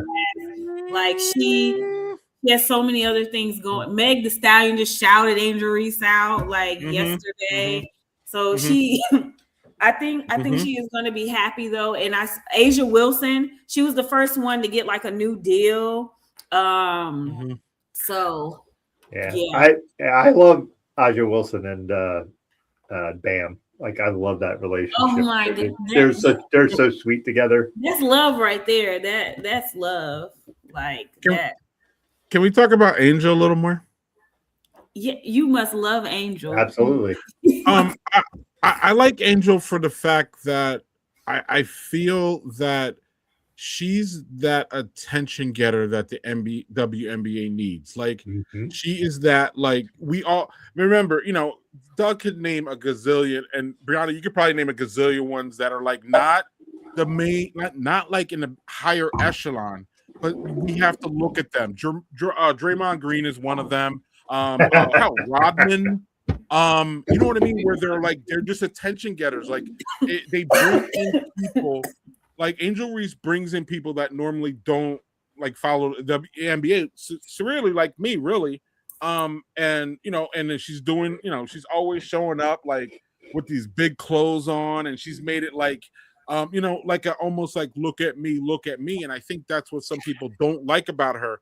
I honestly, that's the part I think that the WNBA needs, which is because when she came in, she brought the style. She had all the rookie ladies that were coming in, like dressing up, and then all of a sudden now, Bryana, we have media standing outside of the the locker rooms when they walk in, taking pictures that shows up on the social media. People are clicking it and sharing it. So, like, to me, and again, I know Bryana doesn't like Caitlyn, and that's fine, but Caitlyn did that in another way. She wasn't like, she was just like, hey, I'm here to play ball. Whether you like her or not, she's like, I'm here to play ball, but the fringe elements, they're not fringe. I'm just gonna keep it clean. The racist white people loved her for whatever reason, but no matter what, those racist white people started watching. So they always say that Caitlin Clark fans are like the worst, fans, and I can agree because they don't even love basketball. They just love Caitlin Clark. Like they don't know anything about basketball. They're just there to see Caitlin. And that's my overall point, which is those two brought people in different ways, right? And like, you know, you can't again, I don't feel Caitlin is an active racist person. We can talk about whether I feel white people are racist or not. We can talk about that at another time. But that being said, I don't think that she brings on this attention directly and wants it my point is that trying to stay out of that, those two brought attention to the WNBA, and in my opinion, were big drivers of a lot of what's happening now as far as them get the money coming in, because it wasn't about skill. Like, it's not about skill with Angel Reese, respectfully. I mean, she's good. Don't get me wrong. She's really, really good, but she's not, from what I know, y'all, she ain't top 10 or even top, maybe she's top, or if she is, she's on the bottom, right, Bryana? I mean, my point is that she's not the superstar of the league, but she was able to bring in like an Asia Wilson. All those, I mean, there's so many veterans that I'm not going to put either her or Caitlin up there in the top 10 because there's just so many other veterans that I personally don't know that have been putting in the work long before those two came in. But when those two came in, they were like, hey, look at me, for the lack of a better word. And they brought in so many different people, which I think and I'm getting to my long-winded question. I think y'all were part of the drive to be able to make that leap that y'all say that, you know, now the players are actually happy as opposed to not. And Angel Reese running her mouth saying, I'm not playing or not. Whether that helped or not, that just brought attention to the whole situation, which probably, for me, thinking, you know, brought the pressure that would enable this deal. Bryana, am I wrong? Am I reading into much of it? Or what do you think? Because it wasn't just Caitlin and, Angel too. It was that whole group that was just like so good. Is it Paige Borkers? I can't say her last name. But yeah. It was just a whole bunch of, and then they all came in like, this is we're gonna do a fashion show before the All-Star game, right? And I was ready for that fashion show. I was in on that. That was they were smart, and it was just a whole little event. So I don't know. Speak to how the young people possibly helped this happen. I will say that the young group did come in well, like this last group that came in, but I feel like every couple years you have a group. Like when Asia Wilson graduated from South Carolina and she came in, she was the big, like, hey girl. she was the big person that came in that year. And then you had like when Brittany Griner came in, when Brianna Stewart and them came in, Della Dawn, when all of them came in. Elena. That girl gets not enough props. That girl does not get enough props. That girl can play some basketball. Also, a tremendously great human because she went to a small school because she wanted to be near her disabled daughter or disabled sister. Know that. Yeah, her sister has like a lot of special needs, and she wanted to be close to her sister so that she can help take care of her. And still made it to the WNBA. Like, still made it to the WNBA. And you have like the Skylar Diggins, and I will say, okay, like Angel Reese, yeah, she dresses, but like Skylar Diggins been dressing. But I think like what you said, Angel Reese came in and maybe more people brought like. Yep. The blue hen. She went to Delaware. Elena Dana Dime went to Delaware. Okay. Because she wanted to be close to her family so she could help her sister. Wow. I didn't know that. She could have went anywhere. She was the highest recruit in high school. She, like, that girl, man. And Amani's Delaware bruv here. So checking in. Yeah. So the whole, yeah. And, so you think that this latest group, this has a collective helped push for that money is, really my question. I don't know about the latest group help push for the money. I'm talking about Angel and all them, but yeah. Yeah. I don't know if they were the defining factors. I do say I will say that like it helped, but some of the bigger people like the Asias, the Chelsea Grays, the Kelsey Plums, like People get see people. Man, that woman can play basketball. I fucking love her. Like people, she's a reckless badass too. Marina Mabry, she is unhinged. Like I think it was a collective. Did you ever see the video of Kelsey Plum throwing a shirt into the bleachers to a fan, and she threw it in the upper deck? No. At a men's like a NBA game. It's like Kelsey Plum, and she's like went and she's lefty. She's a lefty, but she's like such a superb athlete. She just tucked this T-shirt by hand into the upper deck of this fucking NBA stadium, and I'm like, Kelsey Plum is Jesus Christ. Like Kelsey Plum, man.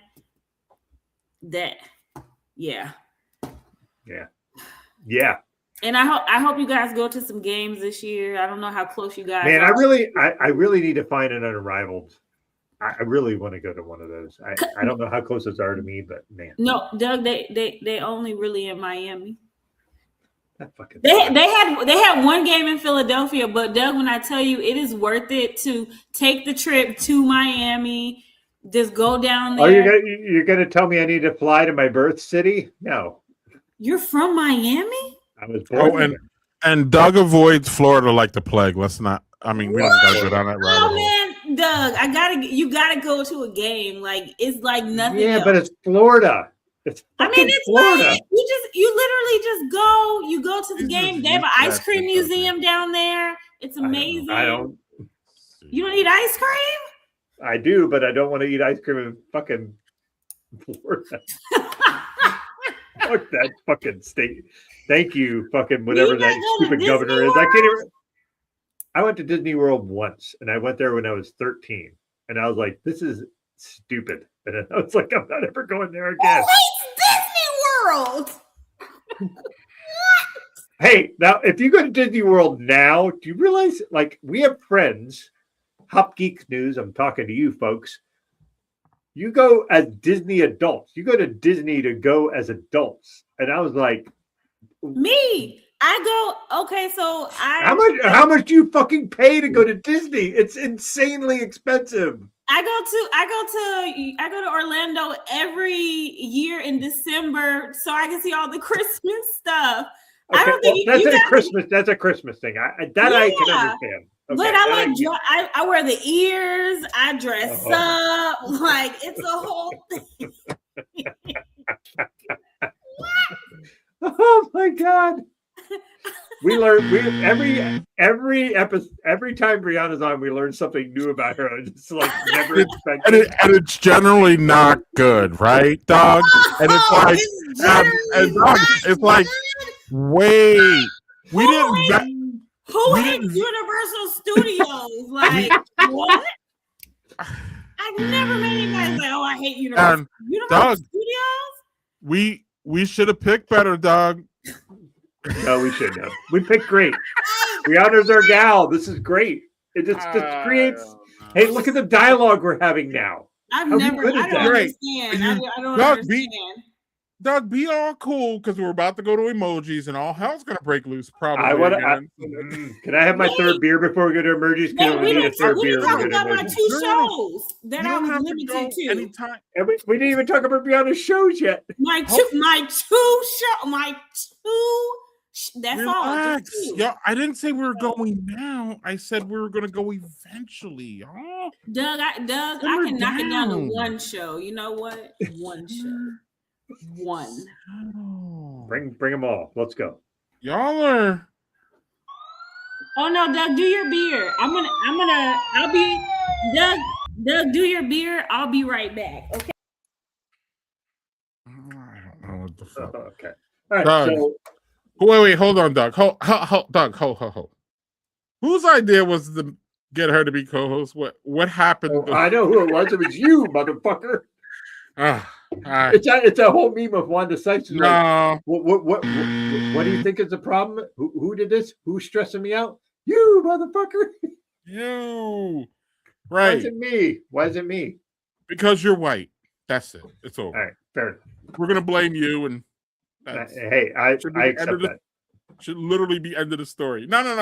Of course, we love Bryana, but man, we should have found out more about her, dog. Jeez. Yeah, we should. This is great. This is fucking great. Tell me this is not fun. This is fun. I don't know. The pushing of Florida it may be the last straw, Doug. I don't know. Hey, I'm not going to push it ever. So, and I'm from there. So this is from Daniel. This is the familiar. This is Threes Brewing everywhere.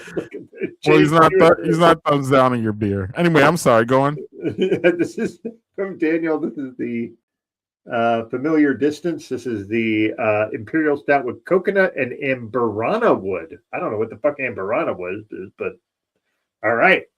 Wait, I have that one too? I don't know if you do or not. Coconut. Coconut. It's an Imperial Stout with coconut, right? Yeah, but the coconut's not. And weird something. What's the weird thing? Bryana wood, whatever the Bryana wood is. Yeah. Daniel sends, you already know. All right. Let's see that, Pat. Oh, the glass. You nailed it with the glassware. Look at that Tico, y'all. So sexy. Dragon sexy glassware. Also, the coconut is not like super prevalent on the nose, which is good because sometimes that shit is like, I'm going to knock you out with the scent. So we're going to see how it is on the palate. Hey. I heard that has coconut in it. Yes, coconut and Bryana wood, whatever Bryana wood is. I don't know what that is. So this is, it's not very much coconut on the nose. There's a lot of coconut on the palate. So if you don't like coconut, you're not going to like this.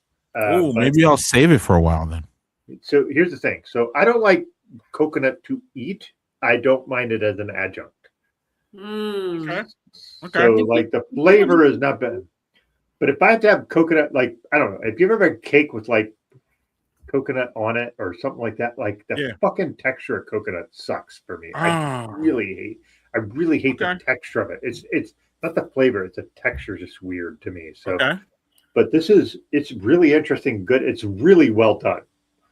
And this is 10% ABV, so this is a very high ABV beer. Got to be on the floor. I am not on the floor, Bryana. Have you noticed? Not yet. I'm sitting in a chair. Wait till the post show, y'all. That's when Doug's real personality comes out. The post show is when I start breaking out the scotch. Here we go. Also, Duke is beating LSU 9-3 right now. Okay. Duke.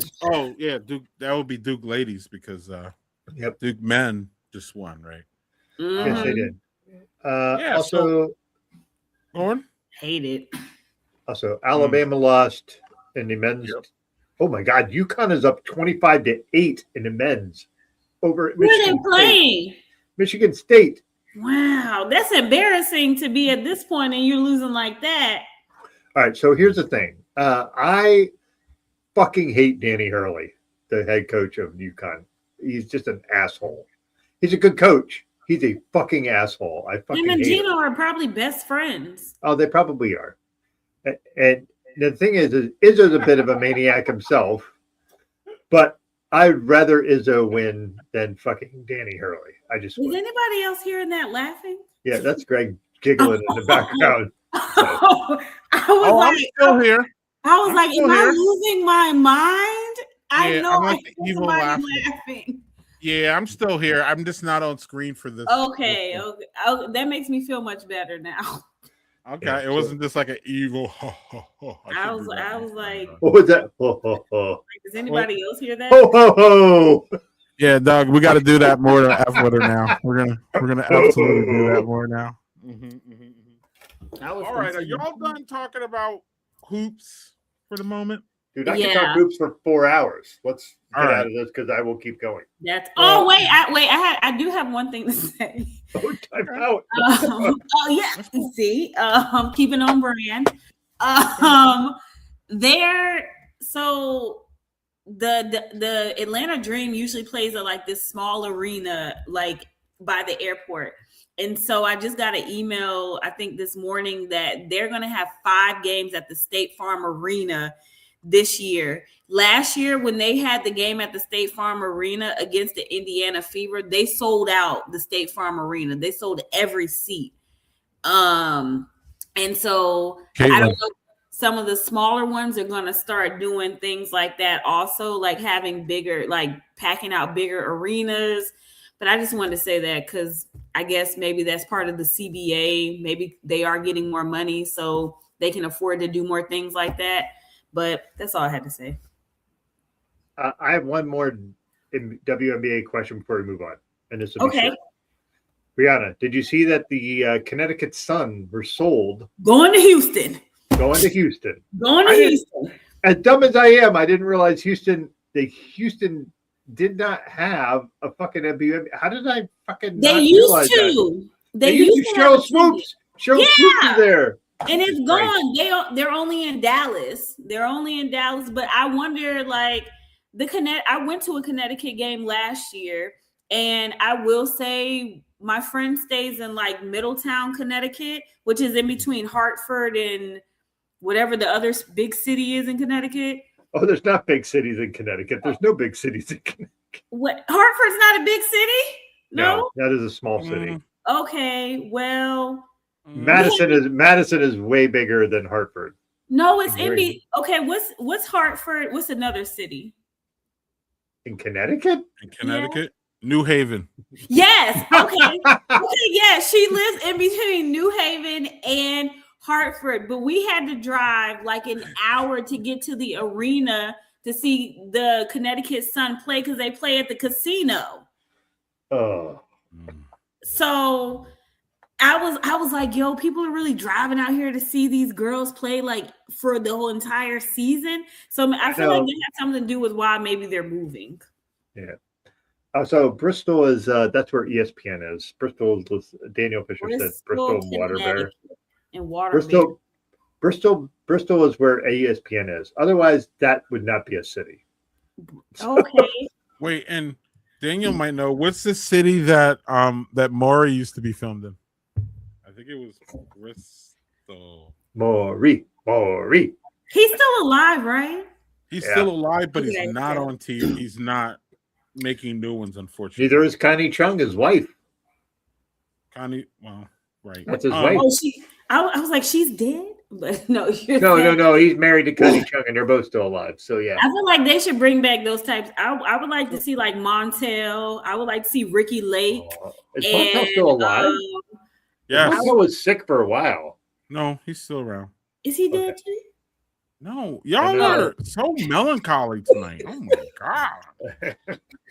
All right, let's get the fuck out of the melancholy stuff. Because do y'all remember when the bad kids used to come on Maury and they used to say, "I smoke cigarettes and I do this. I don't care, my mom, I'll fight her." Yeah. And the mom was freaking out, like, "Oh my god, what am I gonna do?" Right. It's like, why don't you just like your catch me outside? How about that? Exactly. Those kids are horrible. Doug, one more NBA question? No, that was a WNBA question about the move. Cool. So yeah, I'm good. All right. Well, we have to get back to this real quick.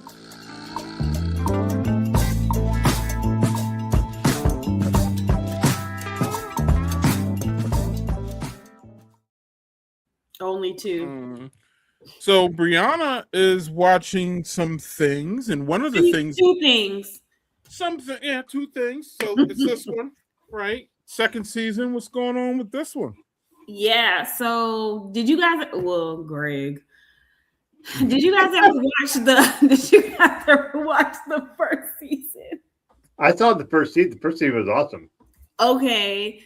So the second season, I'm not going to give any spoilers because it's a very good season. Actually, the last episode of the second season comes out on Monday. But so Bryana, before you finish or before you go, can you tell us what's the premise here? Because I'm seeing a horse and I'm seeing it looks a little desolate and I don't know what's going on.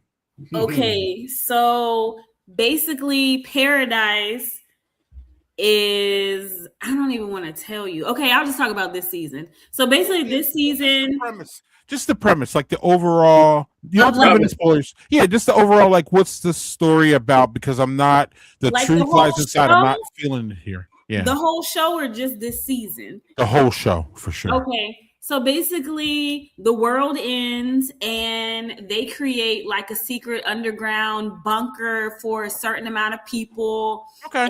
And Okay. Cool. that's what like paradise is or whatever. Yeah. And So it's a post-apocalyptic story. apocalyptic show. Yeah. Apocalyptic, yes. Thank you, sir. And no zombies, no crazy things like in The Last of Us. It's just people, and they live in a bunker, but the bunker is like a city or whatever. So if you were born into the bunker, you wouldn't even know that like there's anything outside of the bunker or whatever. And so this season, you kind of see what life is like outside of the bunker for the people who didn't make it in the bunker. And Xavier, who is Sterling K. Brown, he leaves the bunker to go look for his wife in like Atlanta, but it's like post-apocalyptic Atlanta or whatever. And so you see his journey to go find his wife, but then you also see what it's like in the bunker because last season the president got killed. And so James Marsden, yep. Now you see what it's like now. It's a lot of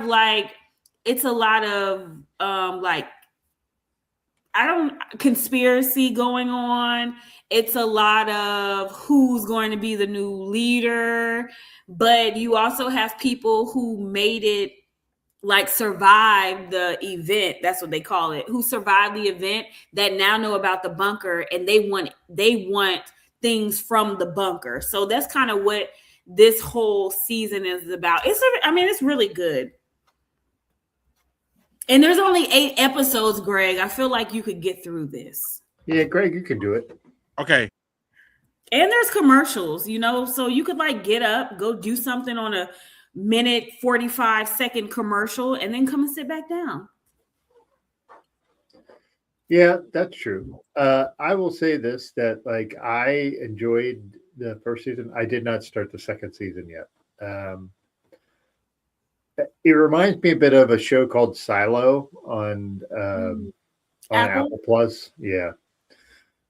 Same sort of premise, but much more like Silo is like set 100 years after the apocalypse. Oh, I might need to watch that. I love apocalyptic shows. Yeah, so a different, like JG saying not like Silo. I agree. I'm just saying the premise, the very like top layer premise is very similar to Silo. So Silo, I cannot recommend enough. Rebecca Ferguson is the main actress in it. She's awesome in everything she's in, and that show is phenomenal. I might have to watch that. I think I've seen it a few times come up on Apple TV, but I've never like clicked on it. But there's 2 seasons already. So Greg, you can watch 2 seasons already. So yeah. Yeah, the problem is I don't have Hulu or Disney at the moment.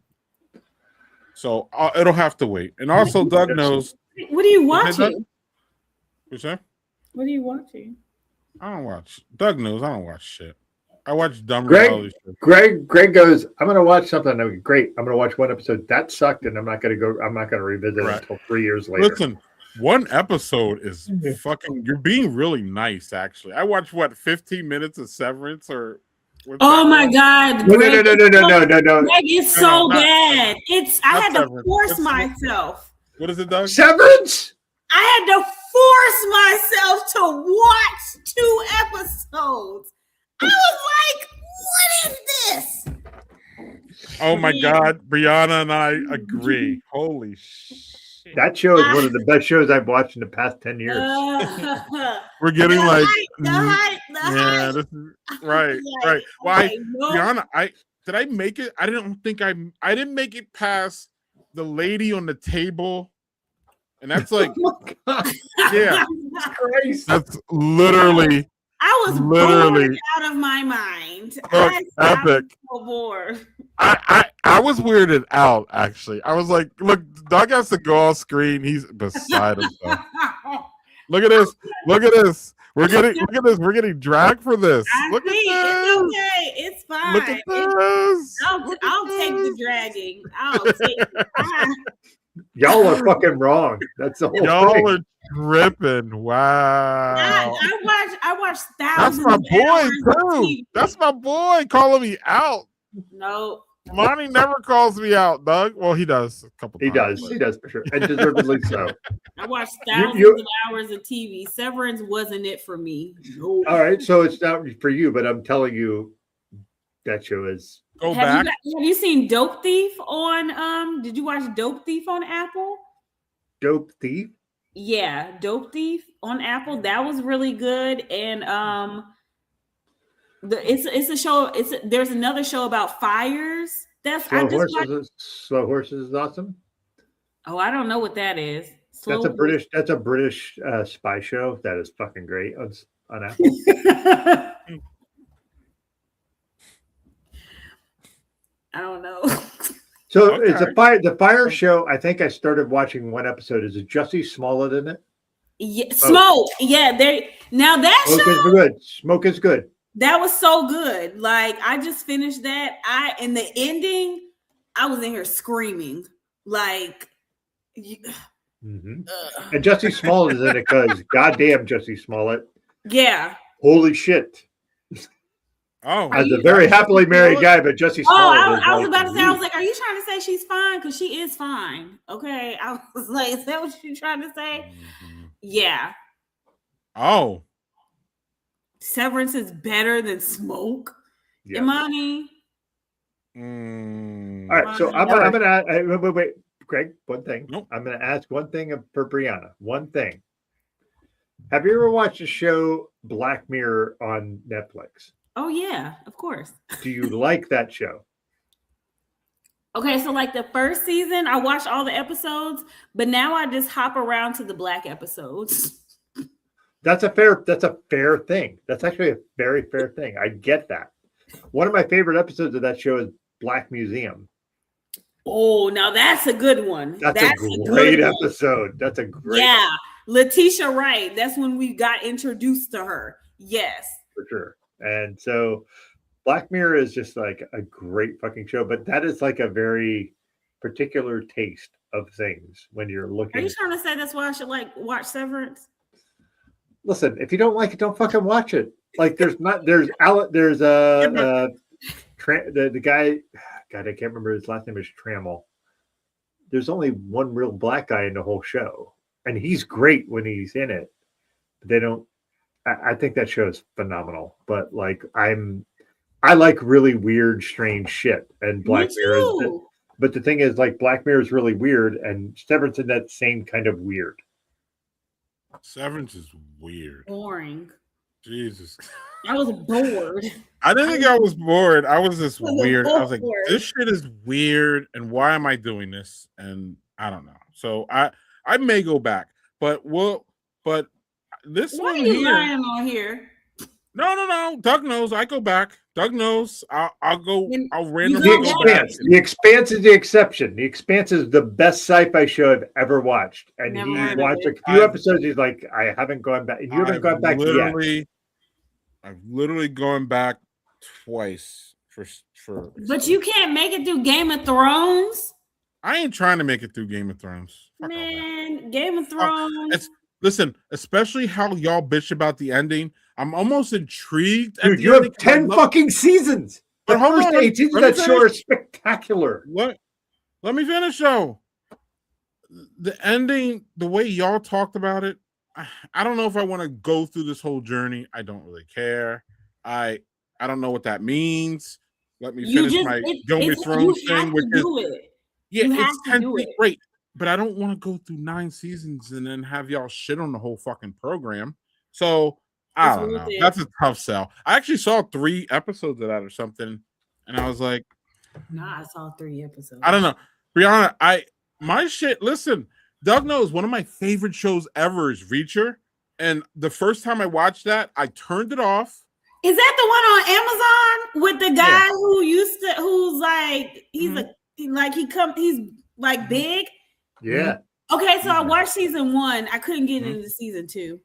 Season 3 is better than season 1, by the way. Skip over season 2. How you gonna skip over a whole season? I did. I haven't watched season 2 yet. You're not a real TV watcher.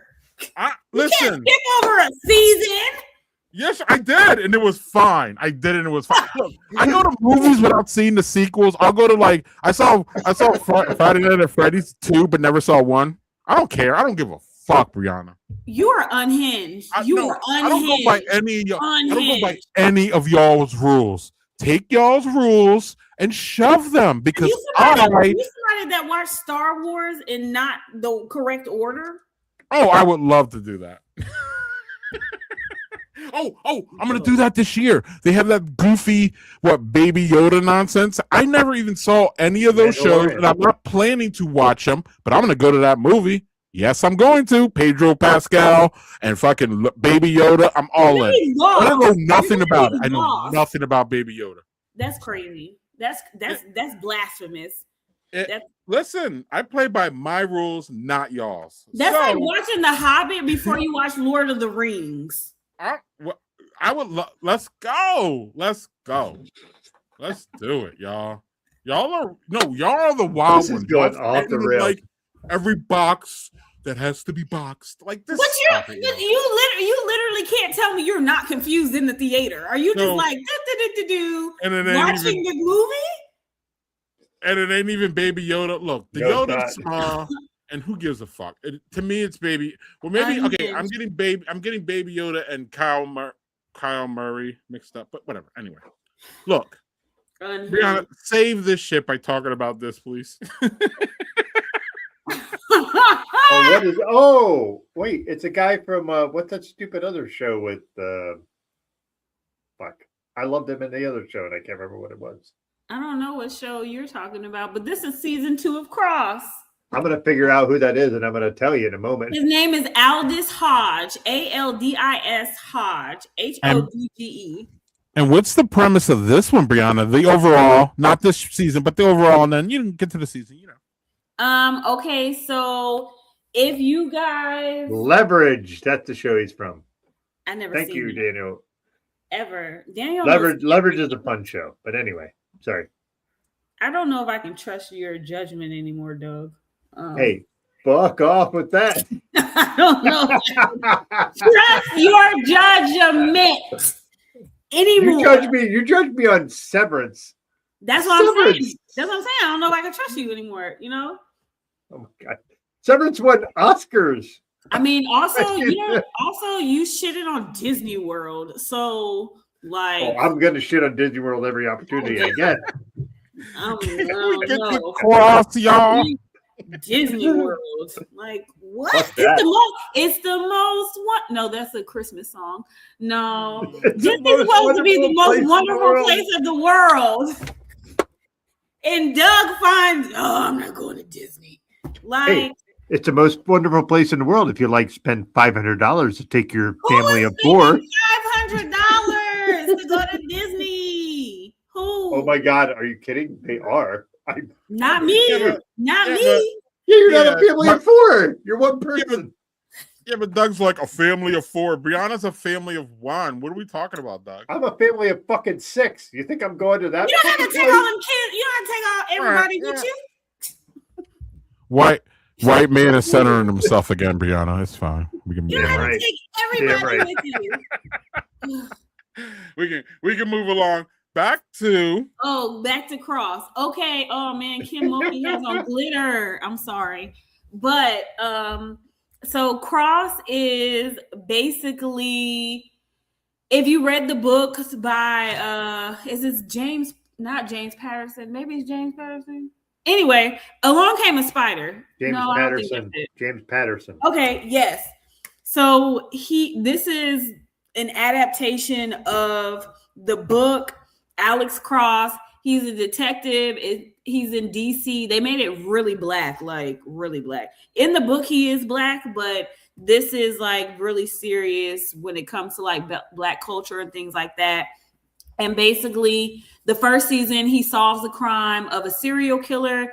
And this season, he's solving a crime. And it's kind of giving Epstein vibes. He's trying to protect a billionaire who is the next one in line to get killed after they had a murder on a billionaire island. It's a whole thing. And kids are getting like trafficked and stuff like that.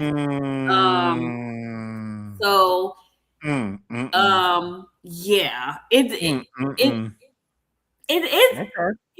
really good though. Like it's really good if you like true crime or you like suspense shows or a who done it, because you're trying to figure out who did what or whatever. But I enjoy it. The second season is complete. You can find it on Prime, so you can watch seasons 1 and 2. But those are my 2 shows that I'm watching. Excellent. All right, y'all. It's time for this.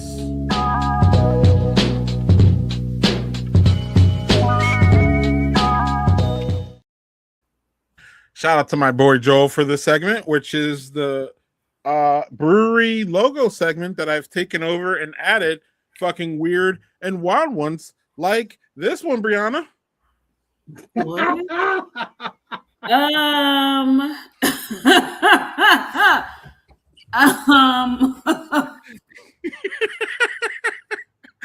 And we'll bring on resident graphic artist guy for G-Sharp and actually Badger Beer Network will be JHG.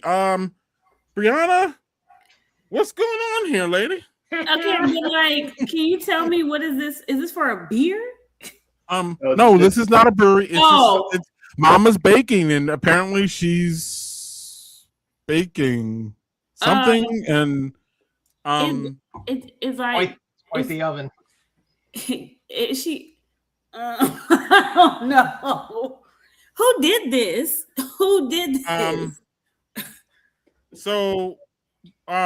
Yeah. So before we they realized that they made a problem and they did something better. Oh.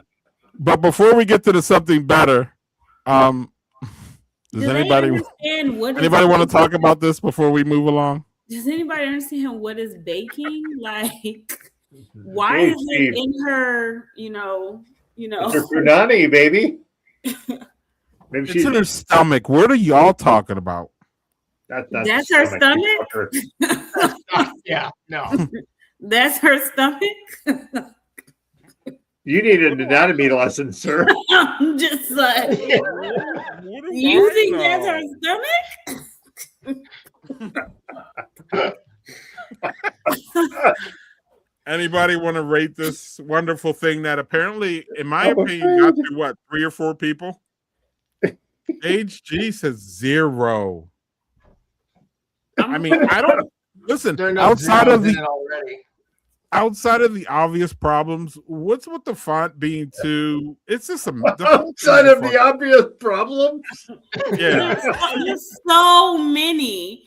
There's so many. And then it's like after you do all that, you're like, oh, let's just put a square at the bottom. Like, let's just keep going with the outrageousness. Like, what? Outside of the obvious problems. Daniel, is this supposed to be heat vapor coming out of it's coming out of an oven. It's coming out of an oven, all right. Oh my god. Instead of the obvious problem, just fucking killing me. But like, what do they sell? I would assume that fire pussy. It's a bakery, I'm sure. Oh my god. What? Oh. They shouldn't have done that. Like, they shouldn't have done that. No, they should not have. The fire bush. There we go. There we go. Imani, you're right. It does need to be a meme. I think I need to take this and just start using it. I'm not live beer. Live beer. Amani, I feel like you'd be dying like I am right now because I am crying looking at that stupid thing. God. I'm going to look up the company. What's the name of it again? Mama's Mama's Baking. Oh, logo. Apparently, everybody had something to say about this. I'm sure they do. It's kind of a thing, right? So, the one on the left is the fucking zero, and they actually tried to make it better with the font on this one. It's just terrible. The color is bad. The color is bad. It's just a fucking mess. Now, the one on the right is a little better because it's not fucking offensive and weird and goofy and horror, but it's still right. I mean, I guess it's great. I mean, I guess it's not great. It's much better, right? Or it's still pretty bad though. It's still horrible. JHG, I want to get your opinion on the one on the right with the coloring and the all I think Brianna's like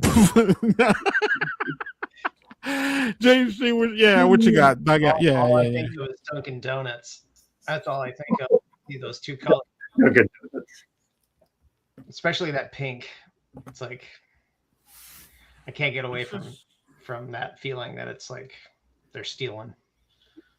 They're stealing something.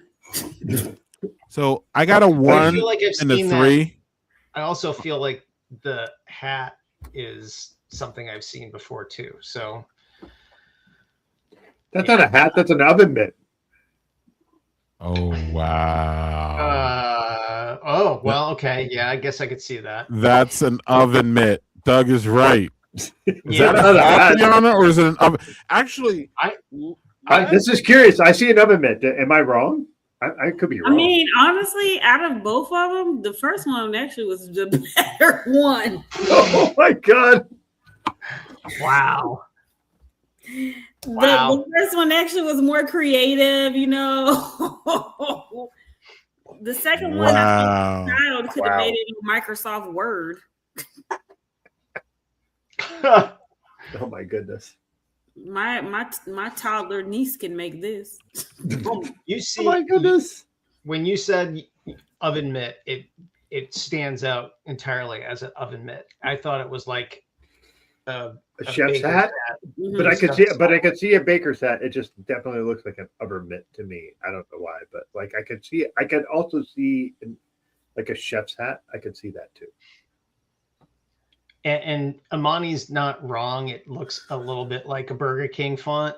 It's also a lot like the Dunkin' Donuts font, or at least Dunkin', as they call it now. But that rounded, fat. What is that? Put it in. Let's go. Yes, y'all can vote 1 for is it a hat or is the goofy shit an oven mitt, or actually 3 should we just scrap it all and just move on with our lives? But Bryana said she liked the second one more than the first. Wow. Or the first one more than the second? The first one more than the second. Wow. I mean, we had to go at least the first one. Oh, wow. Whoa. What is that? Wow. Locum is a project management company out of Sweden. Who are these people? These people are getting hired to create these things? Like they're getting paid for this? Somebody's getting paid for that. It's Sweden, so they're not thinking American dirty mind. What do you mean dirty mind? Sweden is also fucking like way more permissive with things.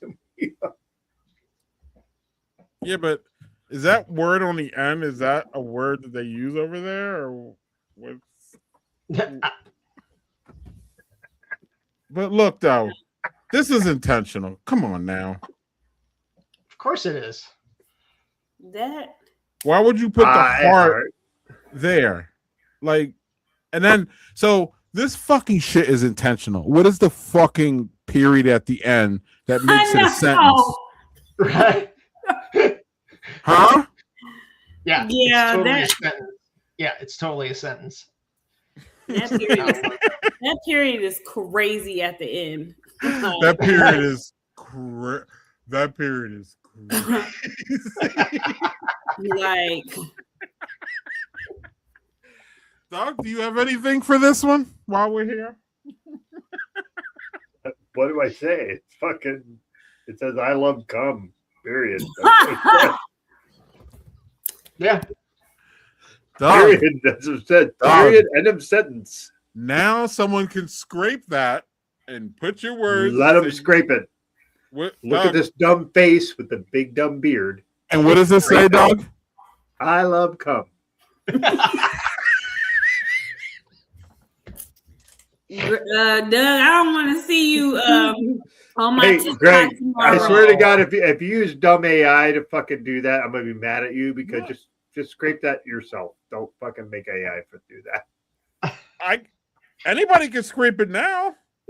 AI or Great. not. We don't have to be artificial intelligence to do it. You can have anything else on this one, JHG? I mean, What the fuck do you say? is this a 0, JHG? What is this? What do you do with this? And what is it with the black? What is with the blue? Like, with the texture is. They had to give it some character. It's watercolored. Yeah, but it looks like cheap fabric Acid wash. Velvet. Yeah, it's that you wouldn't want to get cum on. Well, or no. on the rug. Also, if you have, what the fuck kind of rug do you have if it's blue? Is it like 1970s shag? What are you doing? Shagging on a rug, and that's why you got cum, Doug. Apparently so. I mean, Yeah. you answered your own question, Doug. That's fair. That's fair. Wow. It's a party. Okay. It's a party on the rug. Wow. I mean, unless y'all have more comments on this, it was. Mm-mm. No, we could have a million comments, but it's not going to be anything productive. Splash. This splash, I was taking a bath. Do. Oh, I'm sorry, JC. Were you drinking anything tonight? Because we kind of got. Actually, no, I wasn't. You're good. I'm very disappointed, JG. Very disappointed. So this is all 0, or is anybody above 0? I mean, for clear reasons, I don't mind this, but I'm gonna say 2.5 just for being bold. Sorry, what'd you say, Doug? 2.5 just for being bold. Yeah, but they're. But okay. Just for being bold, nothing else. For being bold. Not Being my bold? reaction isn't a Doug. I'm just though I just can't believe y'all did this. And again, y'all put that period at the end, which was like, yeah. Come, baby, come, baby, come. At least Daniel used the right word. He spelled it right. Right. They did spell it right. They did. The period again is. They spelled it right. But Bryana, the period though on the end of that. That's what I'm saying. wild. Like they knew. So They knew. wild. They knew. Mhm. For sure, they knew. Mhm.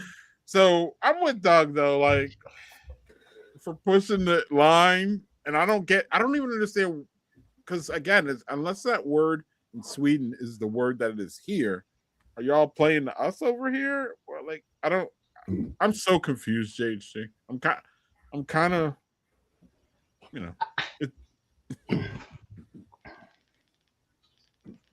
Excuse me. I would like to point out that the UConn team is only up 8 at half. So go Michigan State. And Duke is up by 7 at half. They just went to half. Kim is losing her mind on the sidelines in her glittered blazer, by the way. That's why they're losing, because she's distracting them with her tacky clothes. But it's all right. I won't get into that today. okay. I reluctantly I'm going to segue to this. Doug, you have to go to the bathroom or something? Okay.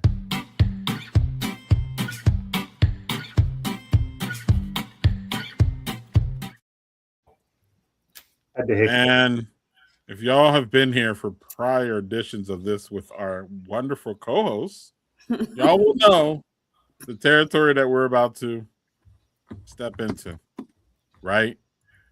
Oh no, we're not doing that.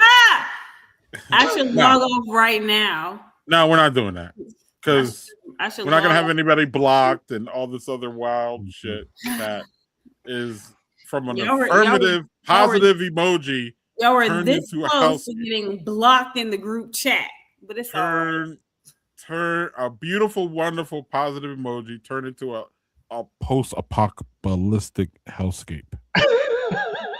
Because that's what Bryana likes in entertainment or something. I don't know. So I think Bryana wanted to talk about these. So Bryana, what is going on with these guys? You picked 3? Jesus Christ! No, he's so crazy. I'm so messy. But they're I have 3 different interpretations. But go ahead. Well, and I guess that's the. Bryana, where do you start with any of this? I'll start with the one all the way on the left. I feel like I don't even think I've ever used that emoji. The one furthest to the left, because why are his eyes closed? Because he's not happy.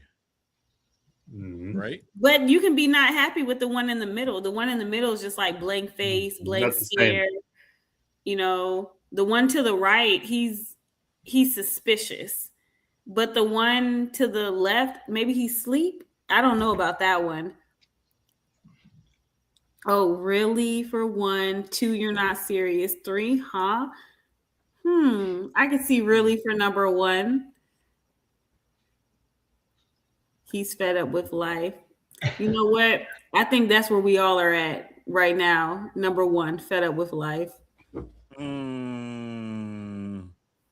Okay, and then what's the difference between? Okay, so Daniel, April only responded to the first one, right? Daniel says, "Really, you're not serious," and huh. So I agree with huh. I agree with none of that. I don't understand. I'm confused. Where JHG, where are you at with this one? The one on the left is I just can't anymore. Like, nope, can't, just can't. The middle one is more like the really of I'm just gonna stare at you blankly like you really just said that shit. And that last one, the one on the right, is more like, are you fucking serious? It's like, did I just hear that from you? I get a perplexing look from that third one, right? Yeah, that works too. That works too. Okay. But yeah, that first one I've used quite a bit. It's just like I cannot. No, it's like I can't. No. And then, do you use the second or the third one? I use the third one more than I use the second one. The third one is definitely I'm perplexed by this. I don't even know what to make of your statement, that kind of thing. The middle one I rarely use. Doug, what do you think of these, and do you ever use any of this mess? The first one on the left is just kind of like, like I feel like just a kind of feel. The second was like kind of like I use it in like the context of like, well, I'm kind of mad at myself for doing that. Like, fuck, why did I do that? Kind of like, different kind of ugh. The last one is more like, I am casting a wary eye at you. Why the fuck? What the fuck is that? Like, that's what the last one is for me. Do you ever use these, Doug? I use all of these. Ooh. So you'll give the third one is the The third for Hey. me, I should stop using the shoulder shrug one as much as I do, and throw that third one in there as a mix up. So I'm thinking Thurman's about like, that. are you fucking kidding me? Like, are really? Yeah, Really? the shoulder shrug is But better. not like really, more like really? You fucking Yeah. knob? What the fuck is that? Yeah. I'm gonna show the shrug. I don't think I ever got that third one from Doug. I'm glad I didn't. Shit. Wow. I'm gonna start sending them to you just for no reason at all now. Yeah, that one. Now That third you one. get a blocked range, right, Bryana? Is that how this There you works? go. There you go. There you go, Greg. Block No, button okay. strong. So now I'm going to come up with other emojis. He'll be like, "Fuck that! You don't even know." We'll come up with. It'll this, be like Bryana. this. Yeah. You don't know what that means. Mhm. Two thumbs pointing at each other, like that means. Right. So do y'all see meh for the second one? Yeah, I could see that. I can could get see that one too. Yeah. more. It's like that is more like a really for me, but that's just how I look at it. What the second one? Yeah. Okay. But I could see the meh. I could see that for that. Now the left one on the left is not a meh. That's not a meh. That middle one is not a meh for me. Just as no. That middle one is just a complete like. I can't listen to what you have to say anymore. Like just, there's something about that face that just says, I'm going to stare blankly at you.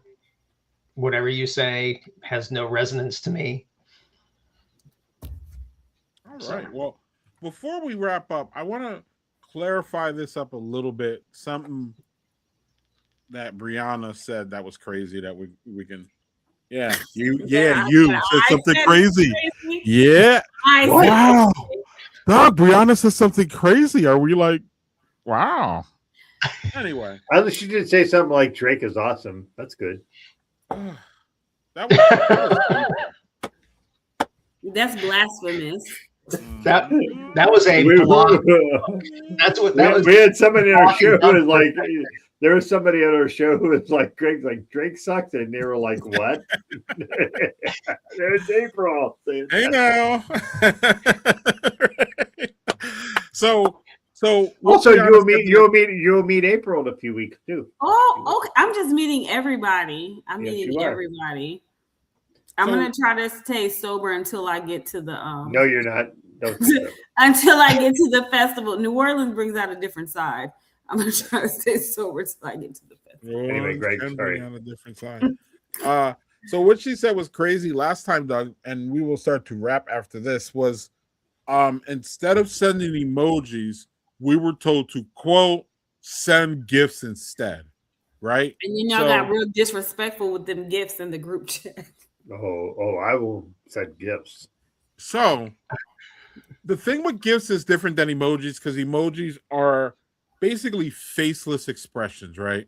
Whereas gifts are, I think, a more treacherous area because gifts are involved with personalities, meaning the famous gifts are like Leonardo DiCaprio and hell, the fucking piece of shit stain that is the fucking president, and all like gifts and capitalize everything, right? So then like there's a full, just like emojis, actually, there's that full range of emotions, right? But see, gifts to me are more of a treacherous area because again, I may be trying to send a joke and then the face on it is the jackass who's the president, right? So then how funny is that for some people? Never. That's what I'm saying. But some people might send that and be like, whoa, you didn't laugh. And some of y'all might block someone for sending a piece of shit gift like that. So Bryana, how do you measure that whole, because again, sometimes that face could just change that whole. I'm just trying to send a laughing emoji to Doug, and I send a laughing emoji and it's some political person that he doesn't like laughing, and Doug will be like, fuck that gift, and he'll miss the part that I was just laughing. So gifts are more complicated than emojis will ever be, and I'm calling you out on that. I try to send neutral gifts or whatever. I've been known. What does that look like? I mean, really, I only send Black people gifts.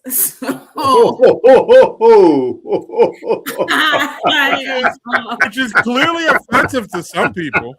No, but to the right people, though, right? Or I'm confused. But I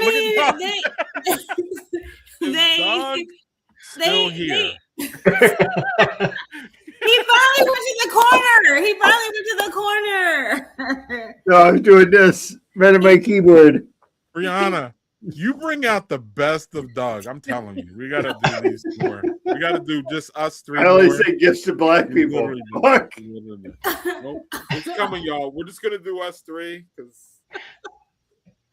Anyway, No, because they usually have cultural significance. I sent a lot of like Issa Rae, Insecure. I sent a lot of like Jennifer Lewis from Blackish. You know, I sent a lot of Black Panther, Wakanda Forever. You know, things like that. So Bryana, I'm not bullshitting about this. I swear to y'all, I'm not bullshitting. About 5 years ago, one of my friends who is not a Black person text or DM me and asked if they should feel guilty about using Black gifts because it seems like all of the good ones are Black people. And is this appropriation or is this something like that? And I was like, no, it's a gift. Just use it. Was I right about that? Yeah, it's just a gift. Like, just send it. I mean, okay. Because you got your own personal messages. Now, if you're sending it in a derogatory way, I mean, that's on you. That's your text thread with that person. That's your business. But you know, okay. So it's context again. It's always context for me. Like, I sent a lot of Meg Thee Stallion, Cardi B. Like, it's. You sent me on Jackson. Yeah, I'm too old one. That's a good one. That is not a race specific thing. No, it's not at all. As an old man, I'm like, Jesus Christ. Oh, this is America one. That is perfect right now, especially for this climate. Perfect. Wow. It describes everything that's happening in one gift, not an emoji. The climate has always mostly been this way. It just seems to be pasted over nicely for 8 years or something like that. But anyway, we'll stop all that. Doug, can you? I'm not gonna say shit. What are we gonna say? No. We're gonna answer how do you use gifts? And I don't see you use many of them. I use a lot of them, but I stopped now. I'm more of an emoji guy than gift, but I used to use a lot of gifts. But where are you at with the whole gift emoji thing, Doug? And do you get what I'm saying about like some of these gifts are literally offensive and some of them are not? And it's just a minefield, or what's going on?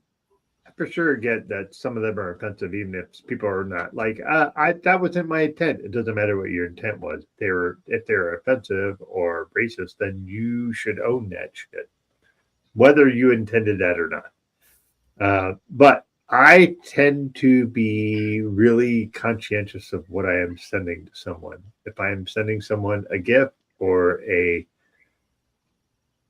emoji, I'm going to really try to be mindful of what I'm sending, because here's the thing. I am going to be trying to be as conscientious as I can, because there is a great deal of media that is very racist, and I'm going to make sure I'm trying to be conscientious of that. And here's the thing. I might think, oh, that's fine. And then I send it and it might be wrong. But if I'm sending it, someone says that's fucked up, then I need to be able to account for that and be able to own that and go, total apology, then let me remove that and I won't do that again. So I just feel like it's something where like you want to make sure you're being accountable for what your actions are, but you want to be able to be free to say something, but also understand that if you say something, someone can come back to you and go, well, that's fucked up. Oh, okay. Well, I didn't realize. That's good. And if I didn't, then let me fucking correct that. So yeah, that's how I look at it. That might be a roundabout way of saying what I'm doing, but that's what it is. I've also had 3 heavy beers, so apologies. Told y'all. Yeah, and Michigan State is only 3 behind now. UConn. JHG, Good. what are you talking about? One behind. JHG, gifts. What's going on? I use GIFs if I think an emoji is not going to emote.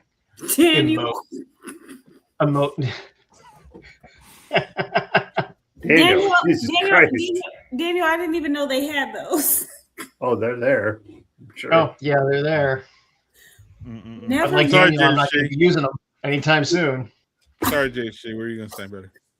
I was just saying GIFs I'll use if I don't think emojis give enough of the emotion that I'm feeling at that moment.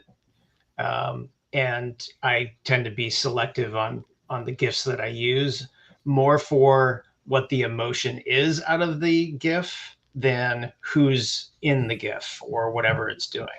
So as long as the emotion is there, that's what I'm striving for. So I'm sort of race neutral in that space when I'm using them. And sometimes it's just as quick, like if the first one that comes up says it, I'll pick it, I'll be done with it, because I'm not trying to sit there and scour, 20, 30 damn GIFs to find what I'm looking for.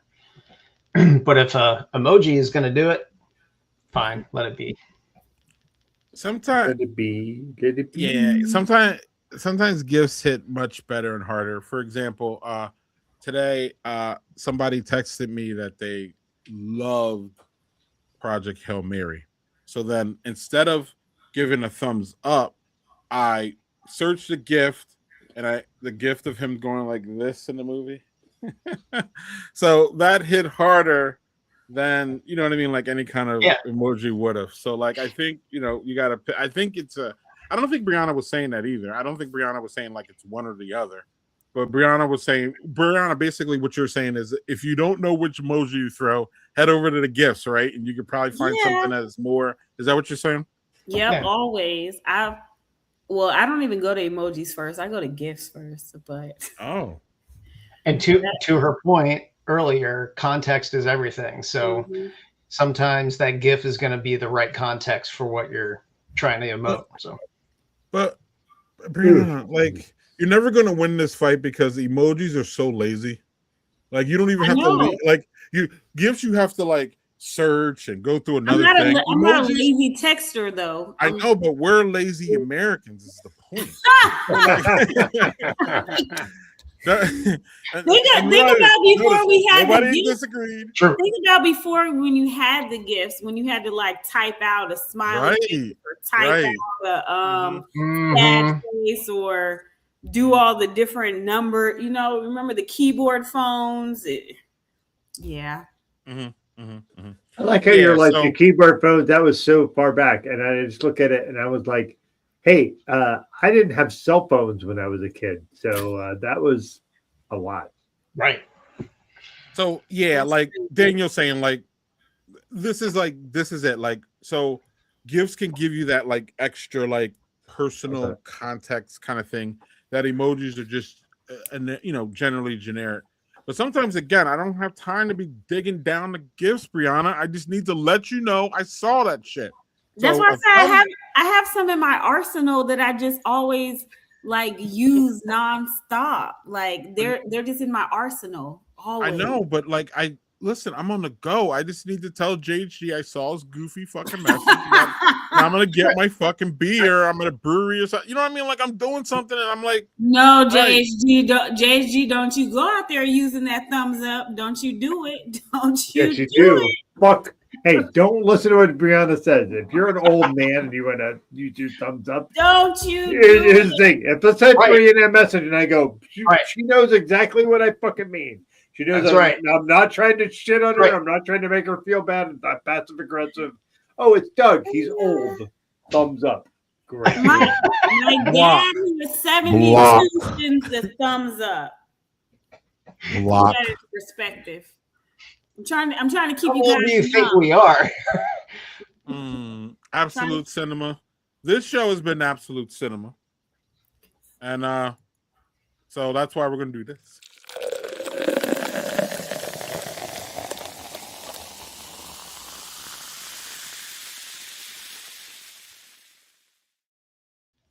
Before we get to that, we will let JHG go.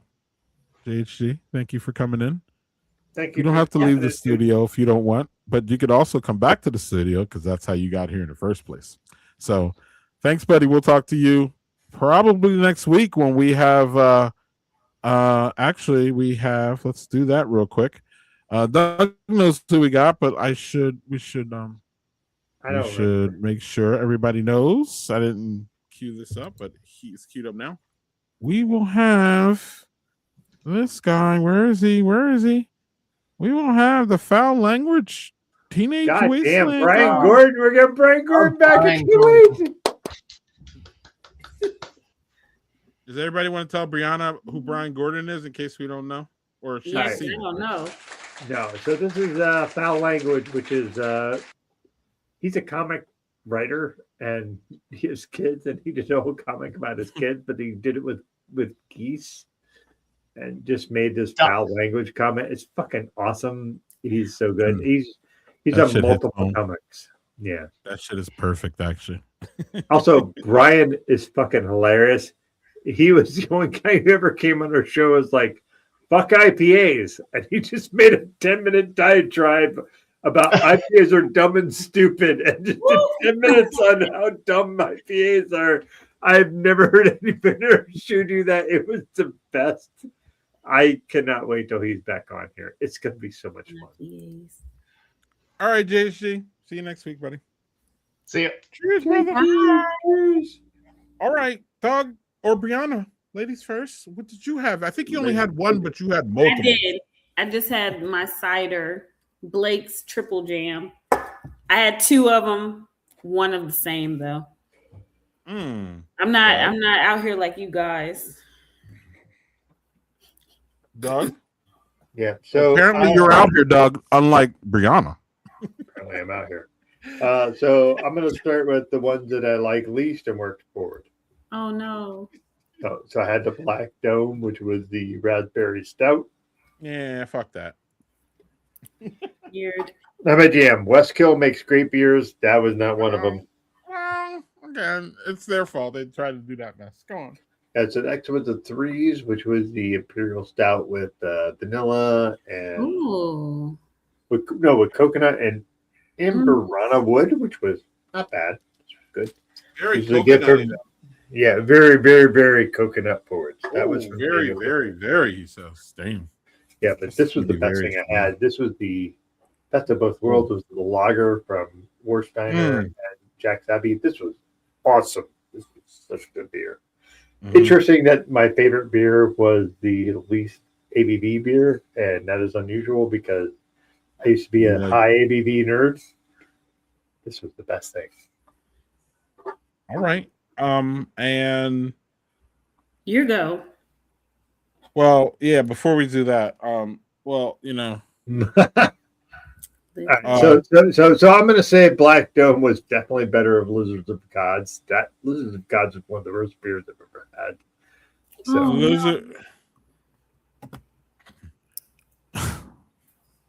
I'm going to spare y'all what I want to say about Lizard of Cos. And actually, isn't Lizard of Cos a stupid founder's beer too? It was a founder's beer, yeah. Oh, isn't that interesting? No, I knew that answer. Anyway, fuck Founders. Well, Founders is a racist brewery that nobody should ever buy any beer from. Yep, Founders. I don't like their beer. Yeah, well, good because you're good because they shouldn't. They're terrible. Bryana, they literally had a copier machine that black people used and the other one that white people used. So, I mean, and I thought nobody could get worse than Sycamore, but yeah, no, this is worse. That's saying something. Sycamore was fucked up. And then Bryana brewery in Charlotte.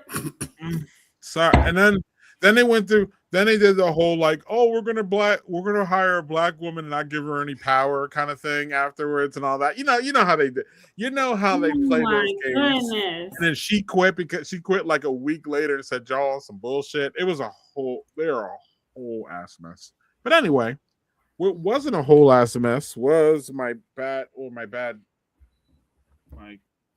camera was a whole ass mess. But I had 2 really good beers, one from Daniel, thank you, one from Working Draft. They were excellent both. One was an IPA, but one was a dry hop pill, so they both were very hoppy. That's how I like my shit. And yeah, we don't do that here. No, we don't.